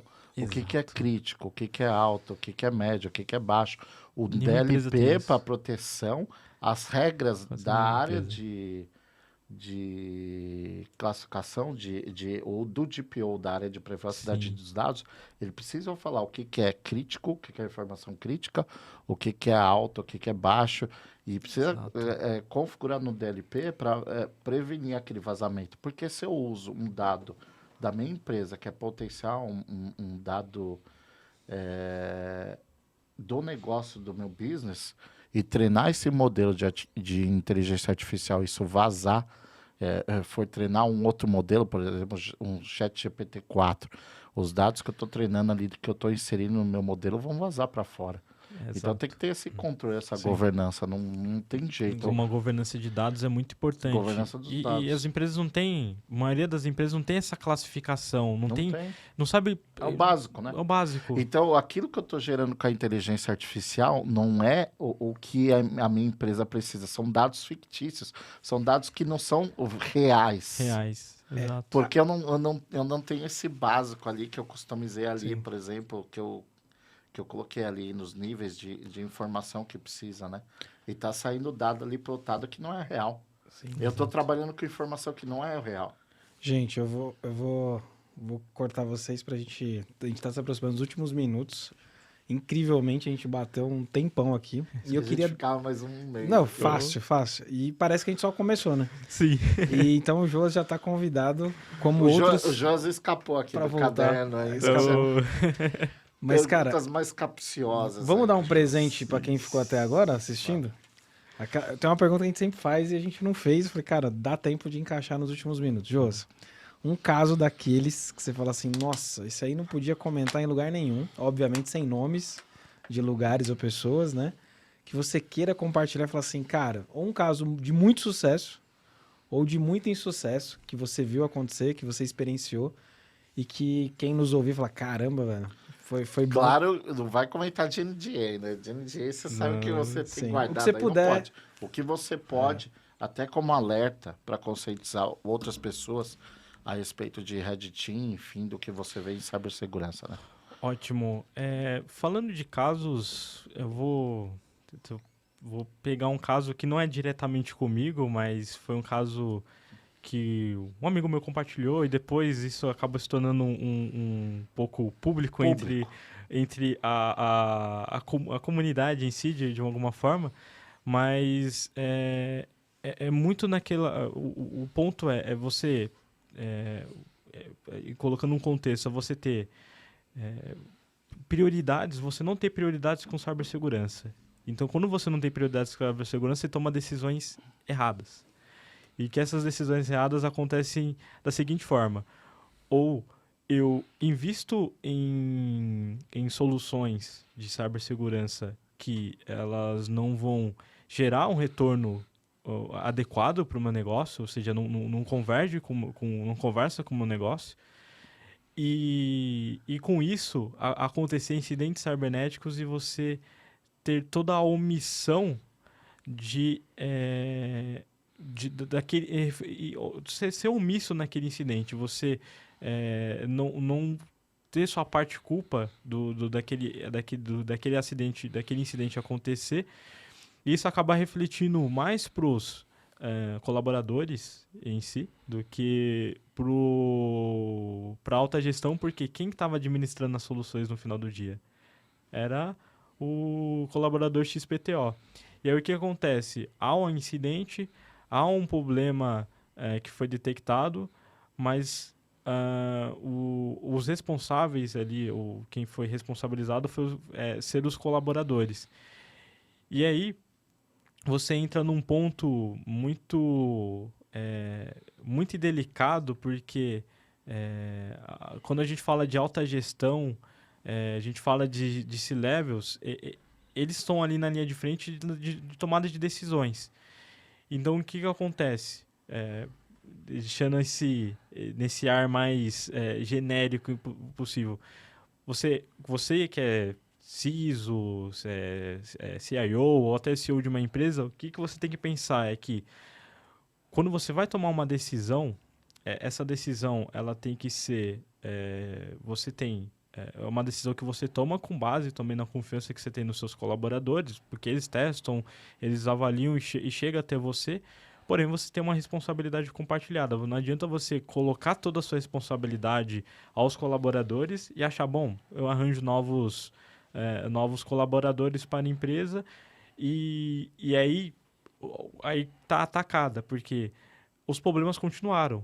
Ainda assim, a empresa continuou sendo invadida, houve incidentes recorrentes, e aí você tem uma perca do seu emprego. Porque você está negligenciando segurança em pequenas camadas, em camadas mais simples. Não falo nem de processos, mas desde um momento de confiança entre os seus colaboradores em si, que você já quebra aquela confiança. Então, você gera um atrito entre as áreas. E as áreas, Blue Team, Red Team, não, mas foi o Red Team que fez isso. Foi o Blue Team que fez aquilo. E aí, no final do dia, ninguém está ali disposto a resolver problemas. Então, esse é um... Você não resolve na causa não raiz, resolve né? na causa Vira raiz. enxugação de gelo. Então, tem esse ponto que um amigo meu trabalhou nessa empresa e foi dispensado ali num conjunto de situações que aconteceu. E aí tem um outro caso também, que acho que esse é muito para aqueles que têm uma preocupação grande com ransomware, né? Nossa, a gente tem... A preocupação com ransomware todo mundo tem. Só que como que você leva essa preocupação? E aí esse é um caso mais particular, onde participei da resposta a incidente de uma empresa ali que foi atacada por ransomware, e auxiliando nesse processo de investigação, análise de malware, triagem, contenção, erradicação, todo o processo de resposta a incidente, análise de malware, o ponto vem muito o ponto do confiança com as soluções e esquecer que existe ali e aí a falta do processo, porque as soluções que tinham, elas não estavam bem configuradas, elas falharam no perímetro na proteção, só que isso foi tentado fazer uma encobrir o que a solução falhou. Não, cobre isso, tenta falar que foi um funcionário que abriu um e-mail, que não foi uma exploração direta de uma vulnerabilidade, porque o atacante ele veio através da internet, encontrou um ativo exposto e explorou, e foi isso. Foi um ambiente de VMware, né? Então foi um ransomware que infectou o VMware, os servidores VMware, e já era, não tinha mais acesso. Criptografou o VHDX e etc. E não, mas fala que foi isso que... Porque se a gente falar que falhou na detecção, as soluções falharem em detectar isso, eu vou perder o emprego. Aí você entra, não tem o que fazer. A gente tem vai ter um relatório. Ninguém vai falar que solução falhou, mas o que vai ter uma história. Então a história foi essa. Houve uma invasão através desse ponto, esse ponto. Quem interpretar que a solução falhou... E outra, se você falar, mas foi um funcionário que... aí você vê como que é a mentalidade. Mas fala que foi um colaborador que clicou no e-mail, a culpa vai ser recair o colaborador. Não, vai recair para a área de segurança porque faltou conscientização. Então até isso você tem que pensar. Como que está a sua prioridade com cibersegurança? Você só vai priorizar a cibersegurança no momento que aconteceu uma tragédia, e no momento que acontece uma tragédia você vai ser omisso de não se responsabilizar. Então acho que fica muito alerta para as empresas que, assim como eu citei aquele artigo dos 8 CISOs que perderam emprego por questões de omissão, por falta de transparência, por estar levando a empresa para uma estratégia que o CISO ele tem que entender muito mais do negócio para levar a estratégia de cibersegurança. E se você está levando, se a empresa está indo para o norte, você está levando a empresa para o sul, a direção da cibersegurança está levando para o sul, com certeza você vai ter muitos problemas. O segurança tem que acompanhar o negócio. E isso que acontece é a falta dos C-levels, dos executivos de cibersegurança, entender, os gestores, entender que segurança tem que acompanhar o negócio. Não é só o que você vê do arroz e feijão ali, que você vê, não precisa ter essa solução, essa ferramenta, essas pessoas.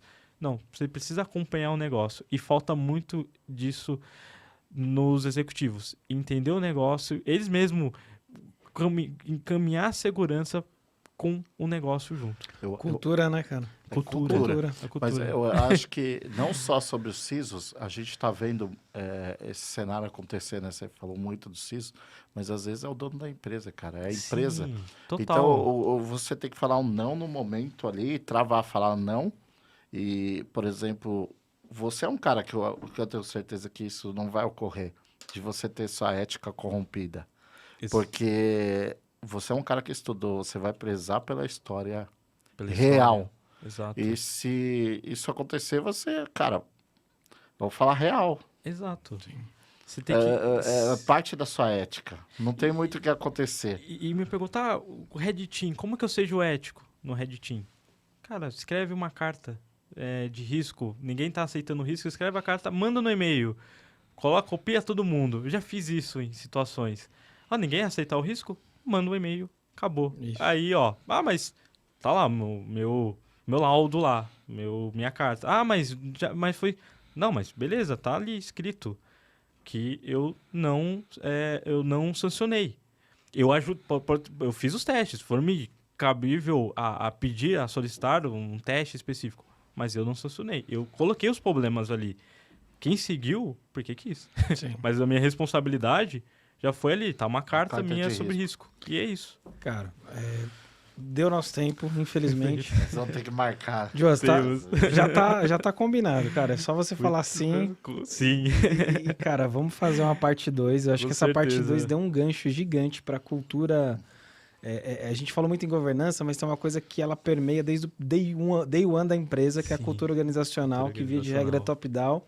E que pedem tantos talentos, né? Porque a gente tá numa escassez de talentos. E aí que você falou, o Red Team vai embora, o cara não tem liberdade para trabalhar. Então, tudo isso passa por cultura. E se o cara não tem uma cultura bem clara do que a empresa quer, como ela reage a incidentes, como ela lida com as pessoas, com o erro, como ela lida com o erro. A gente fala muito na empresa, a gente fala assim, cara, o defunto morreu, bota ele em cima da mesa já, porque ele vai feder em 3 dias. Vamos tratar isso, vamos olhar para o erro como um erro comum. Se a gente acerta todo mundo, se a gente erra todo mundo. Mas nem toda empresa tem essa coragem, porque é necessário coragem e segurança. Exato. Segurança psicológica, segurança de processo, do que vai acontecer com esse erro. Então, eu acho que esse tema é gigante. Aí você fala, nossa, vocês estão viajando, quem está nos assistindo, vocês estão saindo de cibersegurança. Cara, é isso, porque o negócio traz dinheiro para dentro da empresa. Se não tem dinheiro dentro da empresa, você vai segurar o quê? Você vai assegurar o quê? Você vai tratar que tipo de risco? Porque no final do dia, as empresas, quando a gente está falando para as empresas, é isso. Óbvio que aqui o foco acaba sendo sempre muito para as empresas e para os profissionais. Então, cara, a gente quer te agradecer muito. Que agradeço. Tenho que parabenizar o Aldo de novo, porque ele acertou de novo. Né? Você é um cara excepcional. Muito obrigado. Acho que a gente conseguiu absorver, né, Aldo, 1% de tudo que ele tem para nos dizer, nos passar. Inclusive, vou provocar o pessoal, a gente vai deixar todos os LinkedIn, tudo na descrição do vídeo. Pessoal, já podem mandar, já que ele deu sim, o João já deu sim. Perguntas, comentem aí coisas que vocês gostariam de saber no próximo. Porque ele vai vir rápido, combinado, Jonas? Com certeza, combinado. Porque foi muito bom, né, Aldo? Parabéns aí pela curadoria. Sim. O Aldo foi a decisão mais a gente acertada. Quer saber se vocês acham que essa conversa deve continuar. Isso aí. O Aldo é meu parceirão, co-host. Tamo junto aqui no Cybercast. Decisão mais acertada do mundo. Porque além de conhecer pessoas excepcionais, a gente consegue tentar, né, fazer para vocês essa troca, né, de ter vários olhares, né? O técnico do dia a dia, de quem vive o que os profissionais que estão nos assistindo vivem, e eu tentar trazer um pouco da visão do meu mundo de negócio, do que eu tento vislumbrar, e convidados especiais como você, Joas. O Joas, para mim, é o Benjamin Button da cibersegurança. Quem não sabe o que é Benjamin Button, dá um Google aí, mas o cara é novo pra caramba e parece que já tem 100 anos de experiência, cara. Parabéns. Cara, Muito obrigado, parabéns, muito obrigado. competente, cara. Eu agradeço bastante o carinho. É uma honra estar aqui no Cybercast e com certeza vamos marcar aí uma nova rodada, porque tem muita coisa para conversar. Bora. Obrigado, gente. Até a próxima. Valeu. Show.